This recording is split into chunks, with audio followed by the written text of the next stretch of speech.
Hello and welcome to Enchantment of Eternities, a review for Breaking Bad Season 5 Part 2. This video is a part of a series of videos where I cover every episode of Breaking Bad one season at a time, and this video will be Part 2 of my coverage of Season 5 of Breaking Bad. So in Part 1, I covered my introductory thoughts on Season 5 as well as the first 8 episodes of Season 5. So now I'm just going to go ahead and start with the second half of Season 5, starting with episode number 9, Blood Money.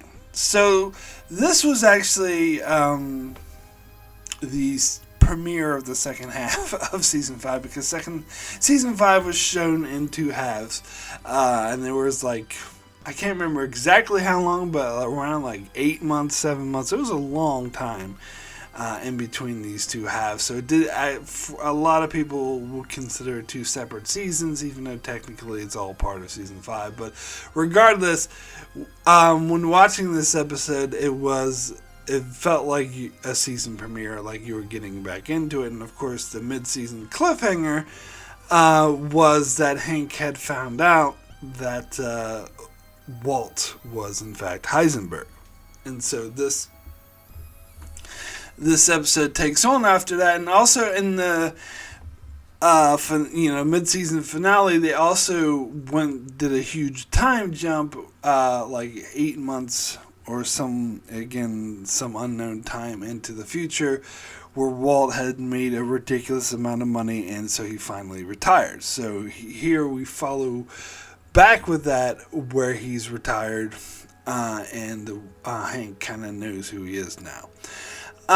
But what's interesting is the teaser, I guess most people call it, the scene that we get before the credits come up, gives us another glimpse into the future, into the finale, the same way they did at the start of Season 5. In the very first episode of Season 5, they had a little scene, live free or die. That episode was called because it's that's the motto of the license plate of New Hampshire, and Walt was looking very disheveled and sick, and he had a full head of hair and a huge beard, and he went to Denny's, and he seemed really lonely, but he bought a huge military grade machine gun from that weapons seller dude we'd seen in before, the arms dealer. And so here we get another scene that actually continues off of that, where Walt goes to his house, which has been completely, again, in the same timeline, where he's got the beard and all straggly, and his house is disheveled and destroyed and graffitied over, and there's people in the empty pool skateboarding and whatnot, and he goes in there and gets some ricin that was hidden under the some power outlet. Now, you do assume this is the same ricin that he had lifted from Jesse at the end of Season 4, because we know that he actually never used that ricin, because he used the lily, the flower of the valley, or whatever it was, to poison Brock, and not the ricin, because the ricin would have killed Brock, and the point was not to kill him, so that's why he used the lily of the valley, or whatever the hell it was called, to simulate what the ricin would do, but actually not cause any harm to the boy. So one must assume that was in fact the ricin that Huel had lifted from Jesse, and that he had hidden it in the power outlet, so he comes back to retrieve it for a purpose, of course, we won't know about until 8 episodes later, until the series finale. So again, it's nice foreshadowing, and then when he steps out, his neighbor sees him and freaks out, and he just says, "Hi, Carol." Now, if I remember correctly, I think this Carol was the same person that we saw back in Season 3. I think it was, Season 4, where Walt knew that Gus's men were hunting for him, so he had his neighbor come by into his house to sort of scare away the goons that were in his house waiting for him. I think it's the same neighbor, if I'm not too mistaken, but I don't remember correctly. Anywho, so Then we go back to the present day timeline where Hank. We follow up exactly where the previous episode left off, where they're at the party and Hank is like freaked out and he's acting all sick, and he's starting to realize that Walt is Heisenberg. Now, at first, he just has that little quote to go on, but really, so he's not entirely certain, but it's still, I buy that he would be like this sick and disheveled and dismayed, because that thought that Walter White would be Heisenberg, that thought would never even come to enter his head. Like it was unfathomable to him until that very moment. And so for the rest of the episode, he starts building this case. He starts looking at prior things and he sees how Walt fits so perfectly into all those prior events, which it would never occur to him before, because he would never even consider it as an option. Now, I know a lot of people like to give Hank shit for not realizing Walt, that his own brother-in-law, who was right there in front of him the whole time, was in fact the same drug lord, kingpin, or whatever that he had been hunting this entire time. But I think that's unfair. I mean, because they say you're most blind to those you're closest to. Since it's hard to explain, but that's just a thought that he would never even consider. And in fact, you have to be a very sort of paranoid person to constantly consider, like, your closest friends and allies, family members or whatnot, are actually, a drug crime pen that you're hunting. I mean, it's such an unlikely scenario, to be honest, and so the show's whole premise is a bit far-fetched. That would be the case, that a drug kingpin or someone who gets involved in making meth would just happen to have a DEA agent as a brother-in-law. Although we know it's not just so happens, because Hank having him come on the run-along, as we saw in the pilot episode, is what put the idea in his head in the first place. But still, it is kind of a far-fetched idea, and so I don't blame Hank for not considering it, especially because you would never consider that a close family member who he hangs out with all the time is the man. That is a very far-fetched idea, so I don't blame him for not even considering that, even though there were clues in the past, but he would be completely blind to those clues, because you wouldn't consider a close family member to be just so happens to be the person you're hunting for. But that wall has been shattered now. That concept is no longer absurd to him. And so that's why he is able to look at all those clues to which he was oblivious to before now come rushing back, and they're not so outlandish anymore. Now they're all pieces of the puzzle. Now it's all starting to make sense. And he's still in shock about that.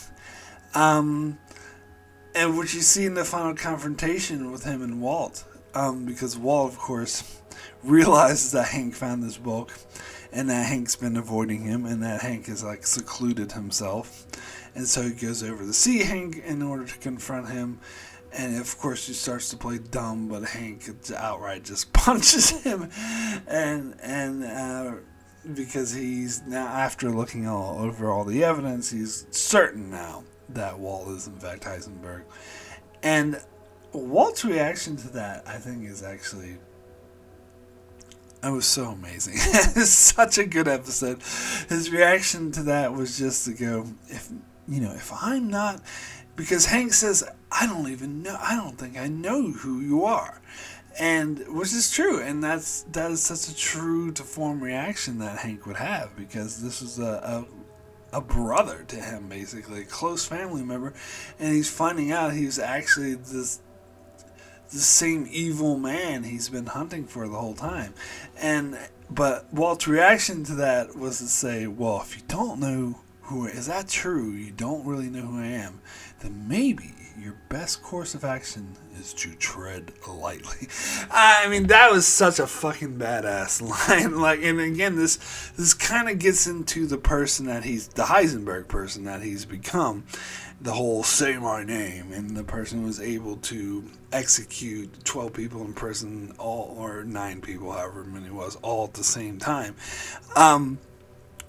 And he's letting that sort of dark evil side come out. And it was such an intense scene. Like, it really got me. It's part of what makes this season so amazing. But also in this episode, you also get a storyline with Jesse, where he tries to donate all of his money to the parents of Drew Sharp, the kid that Todd killed. So, and Jesse, of course, is still feeling very guilty about. And also to Mike's granddaughter, because he knows that Mike is dead. And then, but Saul, instead of doing it, he calls Walt, who tries to convince Jesse that everything's fine, and he tries to convince Jesse that Mike's still alive. And he's like, "Yeah, Mike's still alive," and Walt and Jesse doesn't buy it, even though Jesse says yeah, because Walt just repeating, you say that Mike's still alive. He's like, "Yeah, sure, Mike's fine," but he doesn't believe it. He knows that he knows Walt too well. He can tell when he's like bullshitting and playing him, as he'll say later on. And so, but he knows that he's not going to be able to give the money to the, Drew Sharp's parents, that Walt and Saul will try to stop him. So, but he's still completely riddled with guilt over what he had done. So he just drives in the car and starts throwing his money out of random people. He gives it away. First, he gives it away to a baker. He gives him thousands of dollars, or maybe even hundreds of thousands of dollars, and then starts throwing out all of his money. But of course, that gets him arrested. And that will bring us to the next episode. And just to be clear, the Blood Money, amazing episode, just like pretty much every episode of the season. Like, I looked at my ratings for this half season of season 5, and they're all 9s and 10s, all of them. Now, I said there was a possibility that all could be 10s. They're not quite all 10s. There's a couple of 9s in there, but most of them are 10s, and just a couple of 9s. That was a 10, by the way. This next episode is more of a 9, though. It just tells you, it just reaffirms to me that this is the best season of all time, of all television. This is the best season that's ever aired. But anyway, let's get into the next episode, which is called Buried. So this, again, immediately follows up the previous episode where Walt leaves Hank's house, and Walt tries to call Skylar, but Hank had already got to her first and was talking to her over the phone. And so Walt freaks out, tries to get to Skylar, but then she's gone to meet with Hank by the time she gets back to the car wash. And so he goes to Saul to try to contact her, but then Saul tells him not to contact her. And when she calls him, Saul convinces him to hang up the phone and destroy it, and they scatter to move the money, because that's one thing that Skylar knows that could incriminate Walt. So basically they're operating off the assumption that Skylar has turned on them and is working with Hank, which is ironic because that's actually not what happens. What happens is Skylar goes to meet with Hank to find out what he knows, and then when Hank is just like, "I'm on your side, Skylar, just tell me everything," and tries to tape record her. And she's like, "Maybe I should talk to a lawyer." And Hank's like, no, let's not do this. It makes things worse. But then it deteriorates when he tries to push her further, and she eventually she starts yelling, "Am I under arrest? Am I under arrest?" Like in a public restaurant, until she just leaves. Like, again, absolutely amazing scene that gets me every time. But it is interesting because then Skylar, of course, refuses to help Hank, and so she needs to regroup with Walt and deal with the situation, yet Walt is avoiding her because he thinks that she is working with Hank.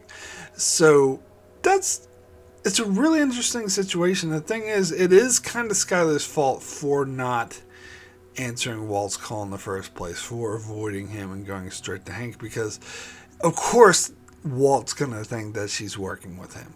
So she should have actually answered his call in the first place before meeting with Hank, so they could have prepared or whatnot.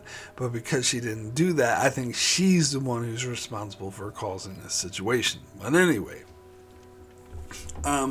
so Walt, this is when we get the cool scene with Huel, and I can't remember Bill Bird's character. I think it's like Kirby or something like that. But anyway, Huel and Bill Bird go to pick up the money to move it, and it's like, a huge pile of money, and Huel says, "I gotta do it, man." And he just like lies on top of the huge pile of cash, and Bill Burr is like, "Come on, man, we got better things to do than play Scrooge McDuck." But then eventually he does it too, which is hilarious. I love that scene.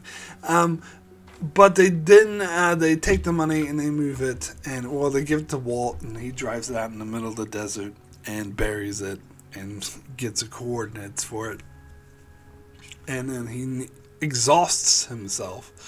And I love when he comes home, he's covered in dirt and whatever, and Skylar's trying to talk to him and like assure him that she's not working with Hank and trying to figure out what to do, and he just faints and collapses from exhausting himself.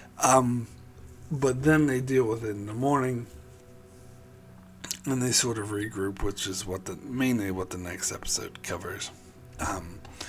And this episode also deals with Jesse, where he gets arrested and had the same two cops who appeared in season 4 trying to shake him down. And then Hank goes to him because Hank is this the one? No, wait, maybe that's the next episode. This episode actually ends with Hank entering. That's right. Hank enters the interrogation room to talk to Jesse, but then it cuts the credits. So let's go to the next episode, which is Confessions. Another 10 for me. This is another absolutely amazing episode. Like, this whole season is amazing. So this is the one that begins with Hank interrogating Jesse. But to my surprise, and I remember when I first saw this episode, I assumed that that Jesse would work with Hank, because Jesse's really pissed off with Walt at the moment and really upset over this. But apparently he doesn't. He still refuses to talk to Hank, and then eventually that's when Saul comes in and kicks Hank out and kicks out the other cops. And then, of course, I love your little philanthropy escapades, is what he calls, like, Jesse trying to throw all his money away. And then, of course, this creates another problem for Walt. Walt's already dealing with the fact that Hank is on to him, knows that he's Heisenberg, and on top of that, he has to deal with Jesse, who's losing it, clearly. So, they meet Jesse out in the middle of the desert, Walt and Saul, and Saul's like really pissed off with Jesse, but Walt tries to be like, "Look, man, he tries to." And the funny thing is this is the scene where Jesse says, "Could you just stop for a minute, man? Just stop playing me," because I think that's ironic, because I think actually for once Walt isn't playing Jesse. Like, this is the one time out of so many other times, like the time when he was talking about, oh, Mike's still alive, he was definitely playing Jesse, like full on playing Jesse. But in this moment, I mean, you could say it is up to debate. You could say to an extent he was playing Jesse because he definitely wanted Jesse to disappear because he had too many problems to deal with at the moment. He didn't want to add Jesse to it. But I actually think he was being absolutely sincere when he was saying that was the best thing. This would be the best thing for you is to disappear, go somewhere else, start a new life. Because here's the thing, and this is something I think is actually made very clear throughout the entire show, particularly in the second half of the season, is that Walt does care for Jesse. He cares about him as a surrogate son, and throughout the entire show this was made clear repeatedly, even though Walt is an abusive father. Basically, he's emotionally abusive, because he always does, Jesse's life would be better without Walt. Let me put it that way. He does treat Jesse like shit inadvertently, but deep down he does care about him. So I think he was completely 100% being sincere when he was telling Jesse this would be the best thing for you. You can start a new life, and I'm envious of you. And I believe him. I think he's being 100% sincere when he says he was envious that Jesse could just start over again. He has young, he has his whole life ahead of him. And yeah, and so I think he was absolutely being sincere. But Jesse, of course, has that flip out where it's like, you brought me out here to kill me. If I don't agree to do what you think, you're just gonna kill me. Which, again, I don't think is true, especially when we see in the next episode, and when Jesse does go full rabid dog, Walt absolutely still refuses to kill Jesse, which I'll cover in the next episode. So it's absolutely not the case. So I think Jesse, as fucked up as Walt is, and as fucked up as he treated Jesse, Jesse actually misreads Walt. Walt's intentions are more pure and come from more of a caring place than what Jesse believes or would care to admit. So yeah, so I think it's funny that one time Jesse actually calls Walt out for his bullshit for playing him is the one time where he's really not. Which is really cool. It has a really strong sense of irony to that. But eventually Jesse does agree to go ahead and do this disappearer who'd been I think he was foreshadowed all the way back in season 3 and foreshadowed again in season 4. And saying that he'll go ahead and use the disappearer services and disappear. Meanwhile, Walt comes up with the plan to deal with Hank in a scene that I fucking love. It really, again, the whole season is so amazing. I just remember being so blown away when we get the scene where Skyler's filming Walt making his confession. It's like, this is my confession, but then it cuts and we don't actually see what it says, but then we see Walt and Skyler meet Marie and Hank at a restaurant. And I love the dark humor that the show will inject, and I talked about this throughout my coverage of the show, this show has always had a slight comedic side to it, and now always actually most of the actors they hire are comedic actors, and even though it's such a serious and heavy drama, it has that comedic side to it. And I think this scene is probably my favorite example of that in the entire show, where they had this really corporate cheesy restaurant and they're trying to have this really heavy dark conversation about how Hank is furious and is I'm taking you down, and the waiter keeps interrupting. Hi, would you like to try this? I just think, I don't know, for me I think that's the best example of the kind of dark humor that Breaking Bad does. And the waiter keeps interrupting, and Walt's no, I think we're going to need a few minutes. And Hank is just completely fixed and ignoring the waiter entirely, just fixed on Walt and giving him the stare of death. But then, of course, Walt and, Hank's there's only one way this ends, turn yourself in, and Skyler's just that's not going to happen, and Marie floats the idea, why don't you just kill yourself, Walt? Again, there's such a heavy scene, but it ends with Walt's look, all right, I didn't want to have to do this, but I'll have to do this, so he gives to Hank a DVD and leaves, and then we see Hank and Maureen take the DVD home and watch it, and it's a confession that he was filming earlier, but he puts he doesn't actually confess to what he actually does. He puts a spin on it that makes it so Hank was the drug lord kingpin the whole time, and that he was just working for him, and he was coerced by Hank in order to cook the meth for him, and that Hank was, and he uses those bits of evidence, like I paid for Hank's recovery, throughout. And this was such a heavy scene, and again, I remember being so blown away and flabbergasted by this, like, oh my fucking god, that was so intense. Now here's the thing. I've seen other people and we can talk spoilers because I'm covering the whole season now, but I've heard and I've seen a lot of other people say, well, that scene actually wasn't all that good in retrospect because nothing came of it. Some people think, oh, it was just a fake out, it was unnecessary because it's, the DVD actually never came into play. Which I actually, when I think about this more, I actually very heavily disagree with that mindset.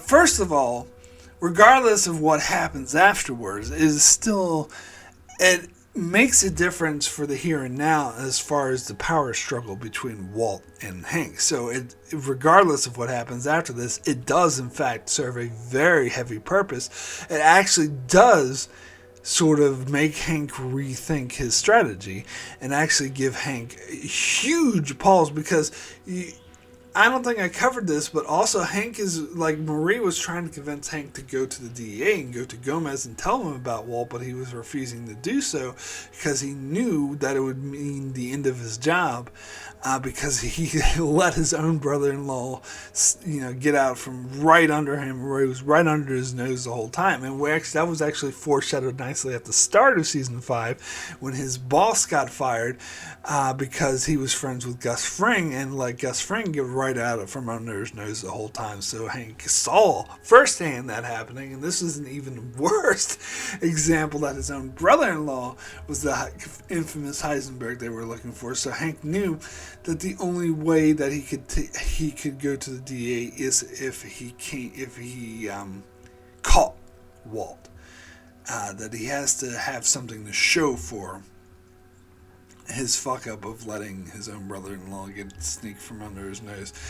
And so Walt having that DVD does, because Hank is already on shaky ground, and the DVD thing, confession, even if Hank whatever thinks it wouldn't be able to hold up, even if it wouldn't be able to hold up, it would throw serious doubt. It would complicate the situation that's already precarious in the first place. So it does, in fact, give Hank pause. Now, we do see in future episodes he does come up with a different strategy, but that's because he had Jesse, who had his own signed confession, so that could easily counter that DVD. But without Jesse, he'd be fucked. And so that DVD was not insignificant. It was actually quite significant. It made a huge difference on the power dynamic. And in fact, Walt was successful in shaking Hank, at least for the moment, because that was actually a really huge power play. That was a strong move on Walt, and that's part of what makes this show so great, is Walt's genius and how he's able to come up with these really brilliant strategies to get out of situations that are really tight and most people couldn't get out of. And I do think that was in fact a very smart move on Walt's part.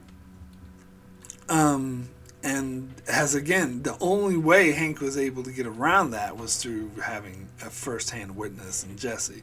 If it wasn't for that, then yeah, that DVD would have killed Hank's investigation right then and there. So I don't think it's insignificant at all, even though in the end it doesn't come into play because once Walt is caught, Marie's like, tell Skylar to destroy all copies of the DVD, which we assume she does, so it never actually sees the light of day. But it does make a huge difference in the power dynamic between Hank and Walt. So this to say, oh, nothing came of it, I think that's flat out inaccurate, just to be frank. Anyway, and plus it was still a fucking powerful scene. I love it to death. But anyway, the situation with Jesse comes to a head when he finds out that when he has like smoking a joint, and again this was foreshadowed earlier in the season when Jesse was waiting for Saul in the office and he was making him wait, so he starts smoking a joint right in the middle of the office just so Saul will see him right away. But here again he's smoking a joint, and Saul's like pissed off because he's about to see the disappearers. Like, if you show up high and with the joint, the disappearer is not going to take you and you're going to fuck up your own chance to get out of here.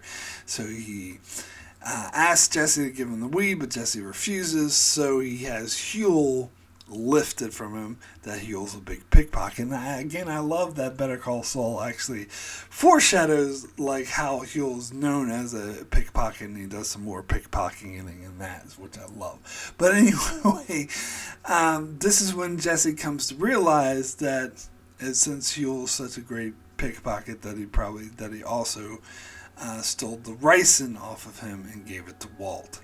And that makes him realize that Walt was the one responsible for poisoning Brock, not Gus. And so that is a huge revelation. And then Jesse comes into Saul's office and just starts beating the shit out of him. And again, that was such a huge, intense scene that Jesse completely, utterly lost his shit when realizing that Walt was the one who poisoned Brock. And again, like, this is, so we actually get a scene of Jesse like waiting for the disappearer, and we see him pull up in the van, and then Jesse realizes that Walt had poisoned Brock, but instead he gets so infuriated and pissed off and walks away in infuriated, and the disappearer drives away. Because obviously if he's not playing by the rules, the disappearer is not going to work with you. And this is followed up on El Camino, which I will get into in this video later on. And I think this is a beautiful moment because we see in El Camino where Jesse says, I wish to God I had went with you then. You don't know, you'll never know how badly I wish I went. And I say that because that's in my mind when I watch this episode in retrospect. That in fact this is the moment that Jesse made a huge mistake and let his anger and rage get the better of him. That had he just left it alone, left it aside, his life would have been way better, and he wouldn't have went through the hell that he went through. Andrew would still be alive too, not to mention that. If he had simply let go of his rage and just went, but he couldn't. He let his rage get the better of him, and that's something that I think El Camino addresses greatly in his themes. But again, I'll get to that when I get to that. but that's still interesting. It's an interesting thing to think about when watching this episode. And then, of course, the episode ends with Jesse going to Walt's house and dumping gasoline, which I can't tell you how much I love this scene, just how intense it was. I mean, first you got the character side of things. You know how much these characters meant to each other, Jesse and Walt, and their relationship. And that it gets to this point where Jesse completely is enraged and loses his shit and takes gasoline and is just pouring it all over Walt's house. That's intense enough. But again, this is a beautifully constructed, produced show. I almost called it a film because it is very cinematic. The way this whole scene is shot, where they got like the POV shot from the gas canister kind of like looking up at Jesse. I guess they probably use a GoPro for that shot. And the music that's like super intense, like this whole way it's edited and shot and put together, and with the music and everything, just again, it's like it's a masterpiece. It shows you how perfect this freaking season is, and just what an intense scene. I mean, what else can I say about this? So yes, this is another absolutely amazing episode. So then we get into the follow-up episode, which is Rabid Dog. Now, I will say, out of this half season, which is the masterpiece, and almost every episode is beautiful, this is probably my least favorite of it, but that being said, it still gets a 9, so it's still an amazing episode, but it definitely drags a bit in the middle. I will say that, but it still has so many great parts to it that I still have to give it a 9. So this is the follow-up to it, and I love, it's actually interesting. I was going to say I love, but it kind of irritates me too. I love it, but it also irritates me how the first 20 minutes we don't get a follow-up to what happened to Jesse. We see it all from Walt's perspective and see Walt dealing with it, which I think in some ways it's kind of brilliant because it leaves you in suspense, but in other ways it's frustrating and irritating because you just want to know what happened to Jesse. Fuck this Walt stuff. But you see from Walt's perspective that he goes and he smells all the gasoline and he can't get a hold of Jesse, so he just assumes that Jesse showed up there and wanted to burn his house down, but then changed his mind, so he has to try to get it out of the carpet, and he has to come up with this bullshit excuse as to why the house smells like gasoline, because the people say there's no way they're going to get rid of the smell entirely. And I love how he comes up with this bullshit excuse about the gas station, and it's his son who flat out says, "Stop lying, would you stop with your bullshit?" Now at first I'm like, oh my god, Walt Jr. is calling him out, but then from Walt Jr.'s perspective, of course, who is still naive of this whole Heisenberg thing, is like, you're actually sick and dying from cancer. That's what caused the accident at the gas station. And Walt, and I thought about that, that's kind of a gift to Walt. And Walt, if he was really smart, would be like, yes, you're right. Yeah, I'm sorry for lying. Which he kind of does. I mean, he tries, but I think that's probably better because that's more in character for him. So he wants to do something that Walt Jr. would buy more, because that he is letting his pride get the better of him and not wanting people to know that he's sick. And he's like, yeah, well, maybe I was a bit swimmy, okay, because he's doing it in the way that Walt Jr. would, that's kind of saying, yes, that was my fault because I was too sick. But he's saying it in a way that Walt Jr. would buy, that it would still fit with his prideful personality. But in actual fact, of course, that's not the case. And of course, Skyler, and I love how Skyler goes along with it too, and they go to the hotel, and then Walt meets with Saul. And then when Walt gets back, Skyler, is very patient. She's like, how's Saul doing? After Walt's like, oh, I'm going to have to get some ice or whatever. And she's like, how's Saul doing? He's like, you spying on me? He's like, yeah, well, I sat through and I went along with your bullshit story about the gas station, but now it's time to tell me what's really going on. And I love how Walt actually does. That he knows that he respects Skyler enough, he knows that she's smart enough, and doesn't try to bullshit anymore, and just comes right out and tells her the truth. But she does, of course, overreact a bit, because she's afraid for her family, and it also encourages Walt to kill Jesse, which is also what Saul did. I love how Saul came up. What is this, an old Yeller situation? Like earlier in the season, I forgot to mention, because apparently they're telling people that Mike went to Belize, which is another sort of interesting thing. So when Hank was a problem, he's like, maybe it's time to send Hank to Belize. And of course, Walt was totally against killing Hank, so he's like, maybe I should send you to Belize. And this time, Saul's like, oh, maybe it's an old Yeller situation. We have like a rabid dog, everyone's favorite dog, but then he gets rabid, and well, you've seen the end of the movie. And Walt's just like, wow, you're just full of metaphors, aren't you, Saul? First Belize and now old Yeller.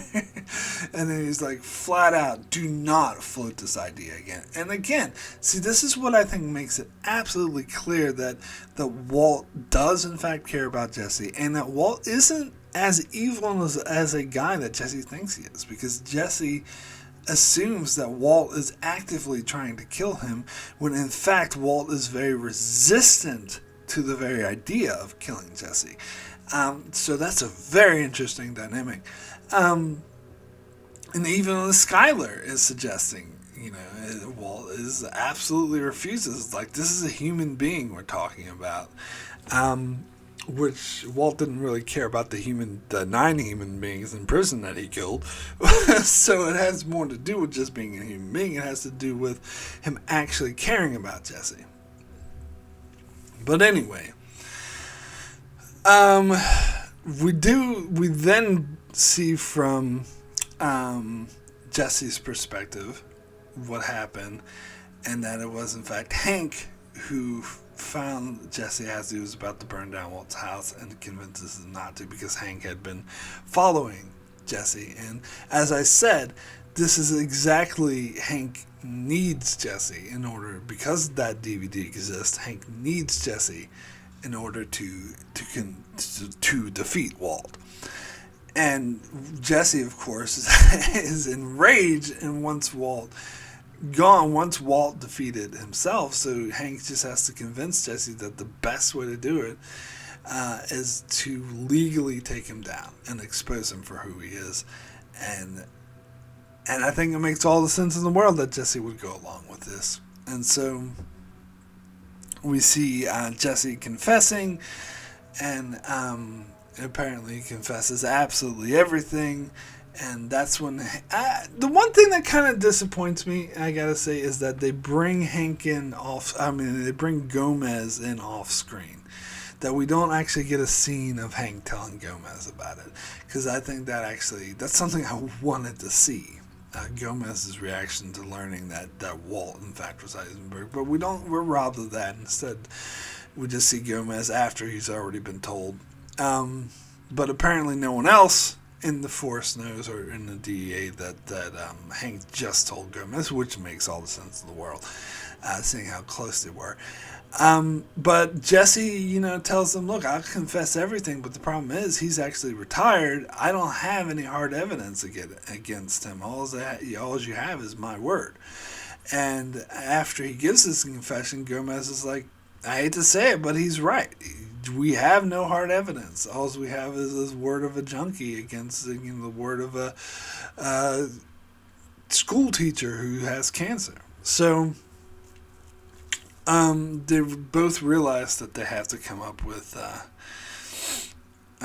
something more. So Walt calls Jesse and tries to talk it out, and so Hank's big idea is to plant a bug on Jesse and get Walt to confess. Of course, Jesse, again, he's being overly paranoid, thinks that Walt's going to try to kill him, which we know is actually not the case, that actually Walt generally wants to talk to Jesse. And this is a very interesting ploy that they pull in this scene, which I like, and they actually do the same thing in Better Call Saul. I think it was the first episode of Better Call Saul too, where, because Jesse shows up at the meeting and he sees this like mean looking, muscle man, bald dude who looks like he could be like a white supremacist type that Walt's been working with. And so Jesse's freaked out and assumed that he's there to kill him, and it's like, nice try, asshole, and walks away. But then we see they just show in the background like a little girl going up to the guy going, daddy, daddy. And he was like, oh, hi. And he's just a normal guy waiting for his daughter to show up. So they did the same thing in Better Call Saul. I think it was the first episode where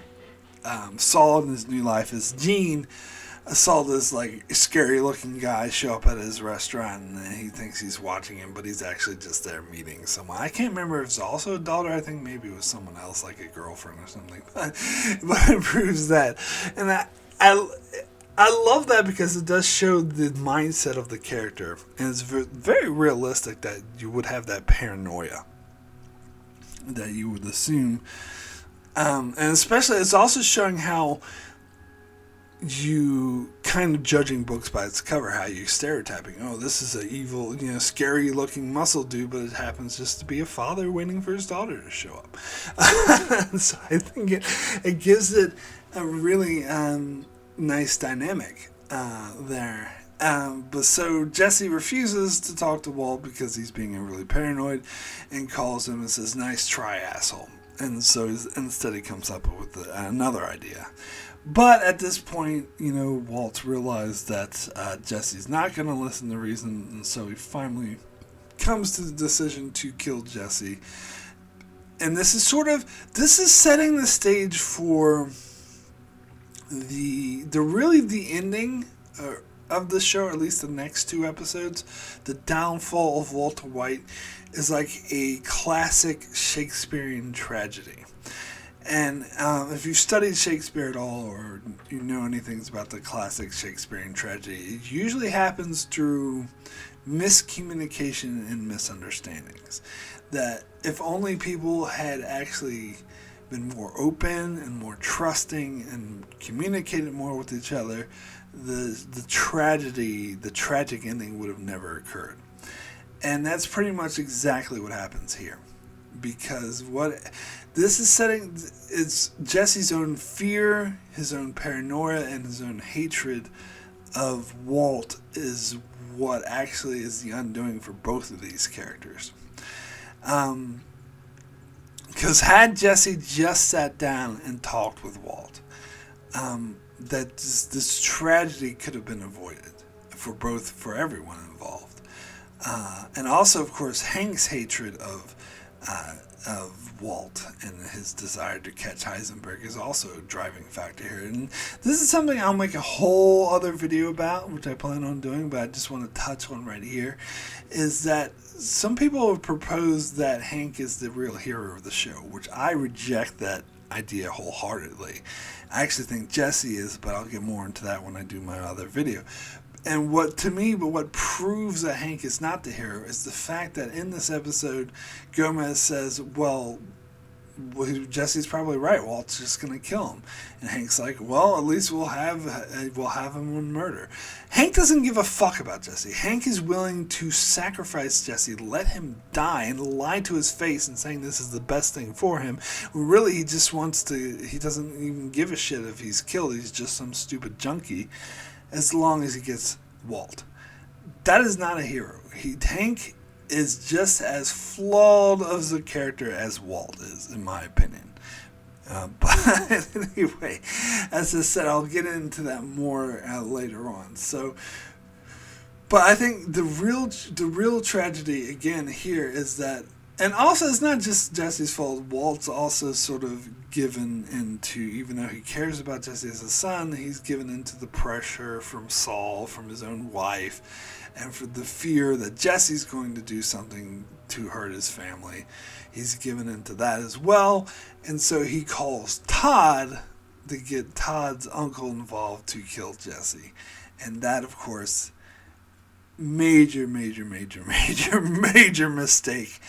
that is going to result in the absolute tragedy that the ending of the show. So it is a perfect setup. So that's why I gotta give this episode a 9, even though I think it's probably the one episode that does drag a bit, but it's still amazing. Anyway, we'll get to the next episode, which I will try my best to pronounce, but I know I will fail. Tahajili, I believe. It's the name of the Indian reservation that Walt has buried his money, which incidentally is the same site where Walt and Jesse did the first cook in the pilot episode. So it obviously has some sentimental value to Walt.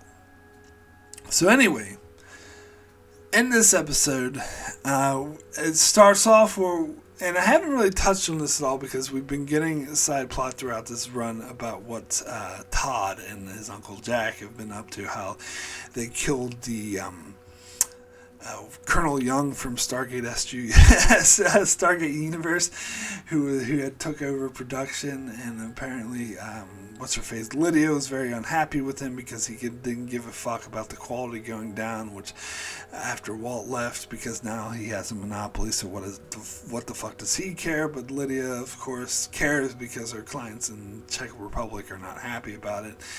And so So she tries to speak reason to her, but he's an asshole and refuses to listen. And so Todd and Jack show up and kill him and take over his operation. Which I can't remember. Yeah, that was this episode. Yeah, at the start of this episode, they showed that, and I believe so. And then that's when. Oh no, maybe it was the previous episode. Sorry, I'm getting the episodes mixed up. And I think it's this episode when they start. Yeah, this is the episode when Todd does his first cook, and it's not as great. But it's doable. It's still better than what Colonel Young was doing. And it's funny because they call him, like, they say the guy who looks like Wolverine. And other people are like, oh yeah, now that you mention it, he does kind of look like Hugh Jackman. But to me, it's always Colonel Young from Stargate Universe. But anyway, so that's when Walt calls Todd and to kill. And I love how we see it from Todd's perspective now in this phone call we saw from the previous episode, where he's asking to get his uncle involved in killing Jesse.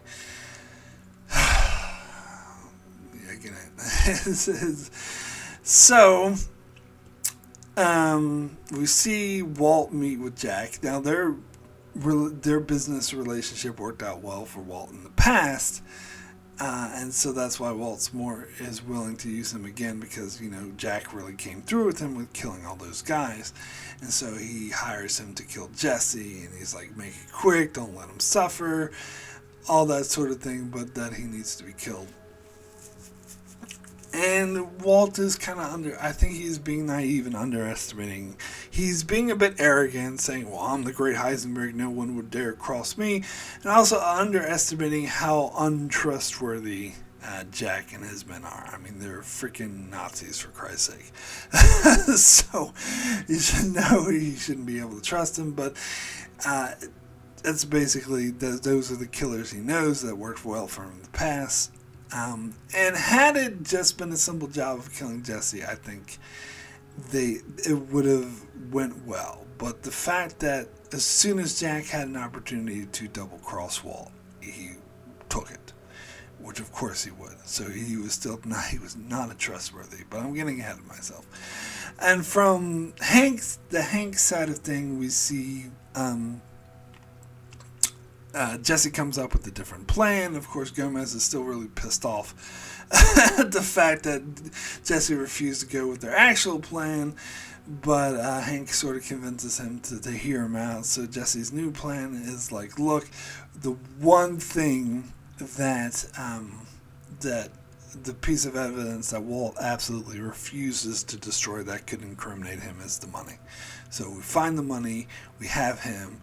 And they're like, okay, so do you know where this money is? And he's like, well, no, but I know who could tell you. So he gives them the Huel. and I love how, and again, it shows how Hank's really smart as well, that he comes up with his own schemes where he buys like lamb's brains or whatever from the supermarket and puts it on the floor and takes a picture of it with Jesse that makes it look like Jesse's brains have been blown out. And shows it to Huel and says that Walt's gone on a killing spree, and convinces Huel that his life is in danger, that Walt's going to try to kill him to take out all of the evidence. And again, it's sort of, they're painting Walt to be a much worse person than he actually is, because he actually wouldn't do something like that.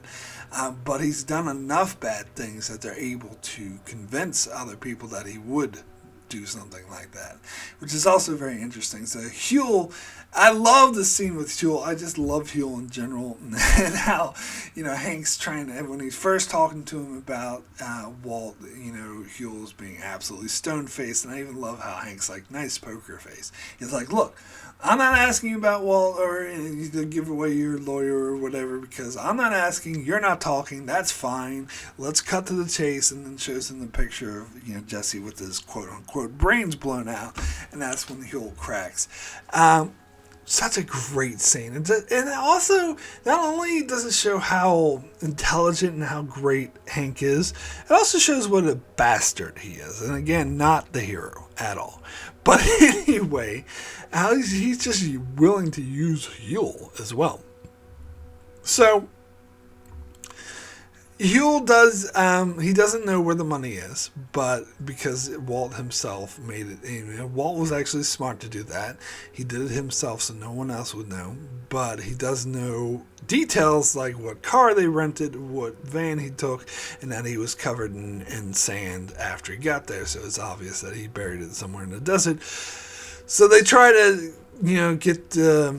they track down the van that they rented and see if there was a GPS tracker on it, because it's something that they used to do, but 6 months prior to this incident, they stopped using GPS trackers because they got sued. But Jesse, I can't remember if it was Jesse, but one of them was like, I think it might have been Hank actually, who said, well, Walt doesn't know that. And so Hank comes up with another ingenious plan to take a picture because they also found out from Huel another important information that Walt's money is in barrels. So they go to the store, buy a barrel, and get try to replicate money. I think they just get a whole bunch of papers and maybe wrap it in. A couple have the $100 bills on the outside to make it look like they're big stacks of money. And I love how when Hank's explaining this to Walt later on, he's like, it doesn't actually look that good, and if you look at the picture closely, you can clearly see it was faked, but I was betting you would be too angry and upset to notice, and I was right. And he was right, and that's what makes it ingenious. So, of course, Jesse calls Walt. Look, I've got your money, bitch. I'm burning your money. And shows him that quick picture. And Hank was absolutely correct that Walt was too freaked out, too upset to pay much attention to the picture because everything seemed to be in place. So he didn't stop and think. And again, it gets into how, and I think that's the main point of this whole tragedy of the end, is that people let their emotions Jesse let his emotions get the better of him. Walt let his emotions get the better of him. Hank let his emotions get the better of him, instead of stopping and thinking about it. If they just stopped, because these are all intelligent people who are actually geniuses, yet they're all letting the emotions get the better of them, and instead of using that intelligence to stop and think about the situation. And of course, at this point, Walt had no idea that Jesse was working with Hank, but he also should have considered that as an option as well, because he knew that Hank was out to get him, and he knew that Jesse hates his guts, so the prospect that Jesse would work with Hank is actually not that far-fetched one. So Walt gets the better of him, and again, this is an amazing scene where Walt's freaking out and driving out to the desert. Stop burning my money or whatever, and when he gets there, Jesse's not there, and he sees a car coming in the distance, and that's when he starts to realize he'd been played. And so he calls Jack, saying, I know where Jesse is, come and get him. Again, fatal mistake. Calling, and he gave Jack the coordinates to where his money was buried. Again, he's not thinking. He should have realized that Jack is not a trustworthy person, that he should not give him the coordinates. But at the moment, the only thing he's thinking about is Jesse's an asshole and I want to kill him. He's out to get me. He's a danger to me and my family. So kill him. Get him out of the way. He's not thinking, not using his intelligence. He's letting his emotions react for him, his fear and his desire to protect what he has and protect his family, instead of thinking things through, that maybe I shouldn't give this untrustworthy Nazi the coordinates to my billions of dollars. Maybe that's not such a great idea. But he does. And then when Jesse shows up, of course Hank and Gomez are with him, and that's when the big revelation comes with Walt. And so he calls, or he's on the phone actually with Jack at the time when he realizes Hank is there, and he tells Jack, don't come, deal's off. Again, he's being moronic, but to think that Jack would actually listen to him. And so eventually Walt realizes that he's caught. and there's nothing he can do in this situation. He's not going to kill Hank. He still refuses to kill Hank, even though he's willing to kill Jesse. He would never do that. So the only thing left is to turn himself in, and then Hank and Gomez's confession. Now, we had the scene where Hank calls Marie, and he's like celebrating. He's like, "I got him." And she's like, "Oh, thank God you got him." This is like that classic scene that you get. It's like in a lot of shows and movies where people celebrate prematurely, or they're like, "Oh, everything's going to turn out great. We're just going to meet and we're going to live and move in the sunset." And you know, those kind of scenes, when you know, we see it happening and everyone's playing out the perfect, beautiful Hollywood fairy tale ending. You're like, "Oh, everything's going to be great. Blah. We're going to live happily ever after." You know that one of them is going to die. And that's exactly the scene here. And I'm not saying that to knock it. It's still amazing. It's still a great scene. But the phone conversation that Hank had with Marie was definitely 100% one of those scenes where as soon as I saw it, I was like, uh-oh, Hank is not going to survive this. Because there's no way it's going to be all happy for him. And, of course, I knew that the Jack was coming. And sure enough, Jack and his goons show up. And I love how they there's a standoff, and they're trying to say, "Show me your badge." But if you show me your badge, then we'll go. But obviously he's full of shit. He's just trying to get Hank and Gomez to let the guard down so they can kill him. And of course Hank and Gomez are smart enough to see through it. But a firefight ensues, and then the episode ends. You gotta know, like, anyone who watched this like after the show aired and they're just binging it and they can just go to the next episode will never know the frustration. And I remember, as I said, like every episode this season, I was at film school at the time the second half of season 5 came out, and we had access to a cinema there that we could watch in our free time. And so every episode of the second half of season 5, me and a couple of friends would watch in the cinema, and it was really great to see it there. But also have like a group reaction. And I remember watching this episode, and everyone in the theater was like, "Ah!"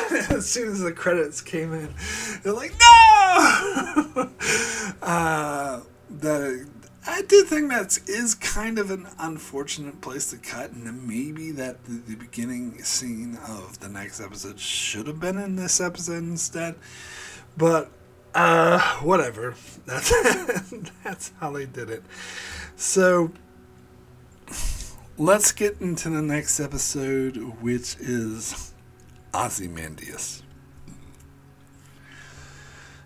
Noted by Vince Gilligan, as in his opinion, he says this is the best episode of the entire show, and that is an opinion shared by the majority of people, including myself.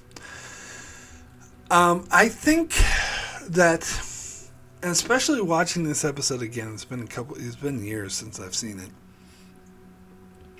This is a masterpiece. I often cite the Deep Space Nine episode of Duet as my favorite piece of visual fiction, or actually not even visual, my favorite piece of fiction of all time.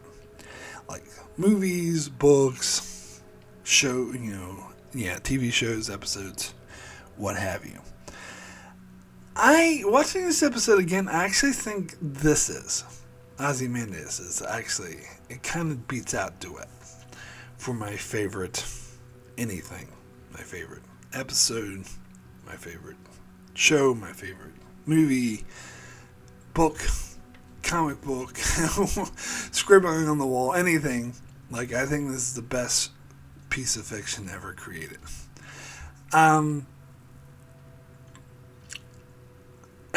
Part of the reason why I think it's probably so effective does have to do with it is towards the end of a 5-year TV show that you had so much time to develop these characters. And like, if you just saw this episode out of context, I can see how it wouldn't be as good. It wouldn't be as powerful because you have to have all that investment and background knowledge of who these people are and who these characters are. And I think that's what makes this episode so powerful. Because to see, for example, Walt Jr. find out about his father and turn on him, I mean, if you saw that in a standalone, like if there was a 2-hour movie where that happened, it wouldn't be, I mean, it would still be powerful, but it wouldn't be as powerful. You wouldn't have all that investment because you had 5 years of getting to know these characters and the normalcy of their lives together and how much they cared for each other, to see it all fall apart, all done, become undone in just 1 hour. It was created masterfully. Everything about this episode is beautiful, like the way it was shot. This episode, should be noted, was directed by Rian Johnson. Now, say what you want about Rian Johnson. I have my issues with Rian Johnson. You can see my season 3 review where he did The Fly, which I think is clearly the worst episode of the entire show. I have my issues with Rian Johnson, and Rian Johnson obviously is a very decisive director. Not even getting into The Last Jedi. But regardless of what you think of him as a storyteller, he is an amazing visual director. And I think with this episode, Ozymandias wasn't written by Rian Johnson. It was, Vince Gilligan and the normal writing staff of Breaking Bad. Actually, I'm going to look up right now who writing credits. Oh, I can't read that name. Leora Wally Beckett was credited for writing this episode. But regardless, she looks to be like a very credited writer. She was a co-executive producer for the show. Anyway, regardless, this episode was obviously constructed, and the idea was all went along with the season, and was created by the writing staff, the normal writing staff of Breaking Bad. And so Rian Johnson was basically the director who was hired to visually tell the story that was already created and to direct the actors to perform it. And for that particular job, I can't fault him. I think he's an amazing director for that particular job. Now, because actually being involved in the storytelling or creating the story is a bit of a mixed bag, such as The Last Jedi and some of his other movies, which I like some of his other movies like Looper and Brick, but they have flaws as well. But here, this is completely flawless. Because again, he's not so much as writing the story, is more the story was already crafted by the normal writing staff of Breaking Bad, who fucking nailed it. And so he was brought in to tell it visually, and he 100% nails it. Does an absolutely, I think this episode is probably better because Rian Johnson directed it. And I'll get into some specific examples, but the whole, the acting, you have to give a lot of credit to the actors who by this stage probably knew what they were doing, but I'm sure Rian Johnson was able to get the best out of them. And of course the visual cinematography, that's always been down pat as well, but again, that was at its best in this episode. So let me stop kissing this episode's ass and get into this. So, again, it begins with the firefight between Jack and his men and Hank and Gomez. And Gomez is pretty much already dead at the start of this episode. He kind of died in between episodes, which I know some people were against, but it was, again, I watched this episode with a bunch of friends, and when they showed the shot of Gomez lying dead, everyone was like, oh no, what? and then when Hank gets killed, it was a huge, powerful blow, such a shock, especially seeing Walt's reaction to it. Again, the acting in this whole episode is the best that you can possibly get. When Hank, Walt's trying to bargain with Hank, he's like, please, bargain with Jack to try to stop him from killing Hank. But of course, Hank is like, "You're the smartest man I know," and you can't see that he made up his mind 10 minutes ago, which is a devastating line, absolutely devastating. So, Jack kills Hank and then proceeds to steal all of Walt's money.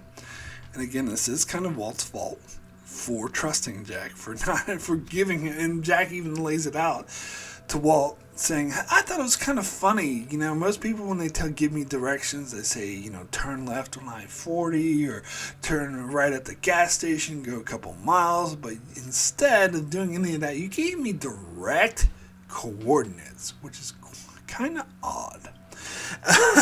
And so, yeah, he was stupid to do that because Jack was able to piece together that there'd be shit tons of money here, and what's stopping him from simply taking the money? But Todd, of course, has a lot of respect for Walt, and so he convinces his uncle not to kill Walt, in fact, to give him one of the barrels, which, of course, in retrospect, was a huge mistake on Jack's part. And Jack kind of had a soft spot for his nephew, who had a soft spot for Walt. And that if he was really smart, because he kind of underestimates Walt as well. But, just in the same way that Walt underestimated Jack. So he gives him a barrel and he's like, "Look, you're okay? I need to hear that you're okay with this. Otherwise, we're going to have to go that other way." And again, that is such a powerful scene. And Walt, at this stage, is enraged by Jesse, much in the same way that Jesse was enraged by Walt earlier. Because now, Walt is throwing all the blame for Hank's death, which is devastating to him, on Jesse. He's thinking this is all Jesse's fault because Jesse's the reason why he's out there. Jesse turned on him. And Jesse, if he should have just, shut his fucking mouth shut and left it to disappear, and none of this would have happened. Which, to be fair, is actually true. But to say it's all Jesse's fault is not true. It's mostly his own damn fault. Jesse was not the one who gave the coordinates of where to find his billions of dollars to a gangster white supremacist who prison gangster killed tons of people. Jesse didn't do that. He did. But, of course, at this moment, that's not what Walt's thinking. Now, I would like to think that over the course of the next several months, before we get to the finale, that Walt had come to realize that he was wrong, that it wasn't all Jesse's fault, and that's why he spares Jesse, which I'll get to when I cover the finale.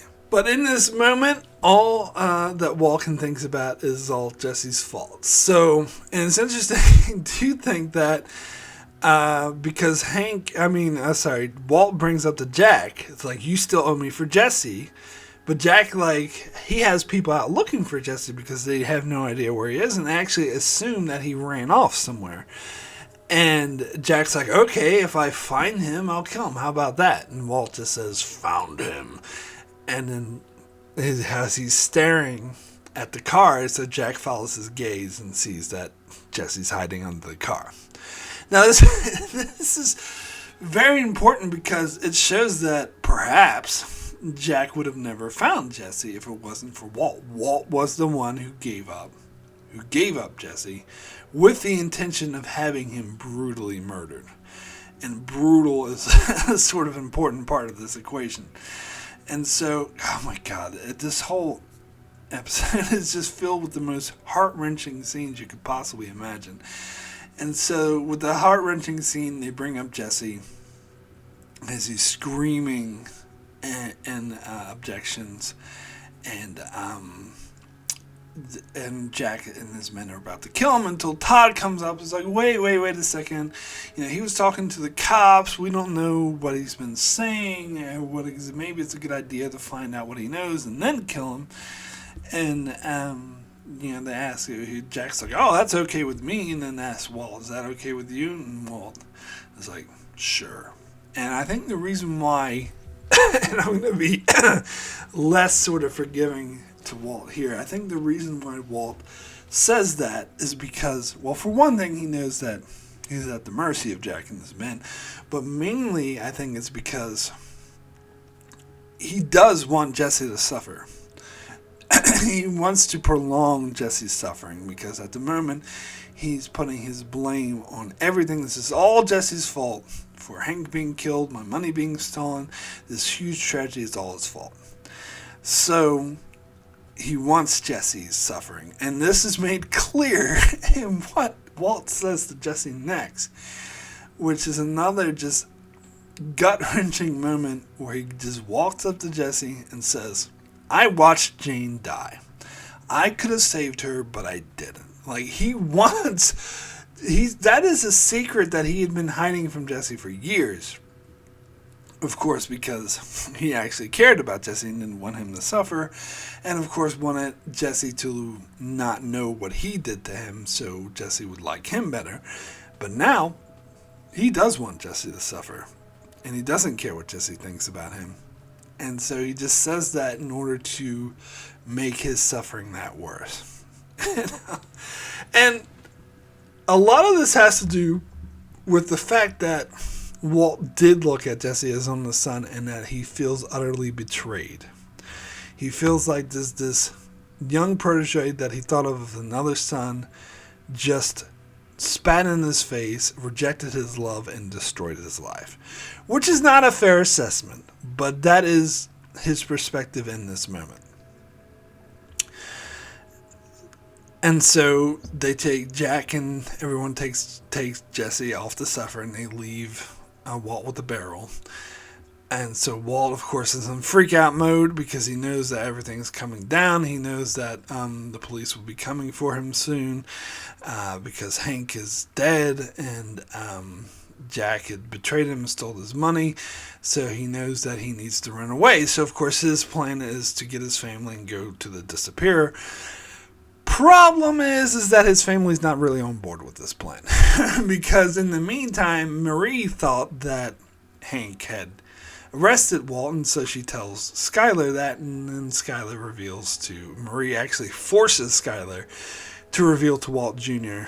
who Walt Sr. really is. And again, this is and I remember watching the scene with a group of friends where as soon as they told Walt Jr. and you saw his reaction going, "You're fucking full of shit!"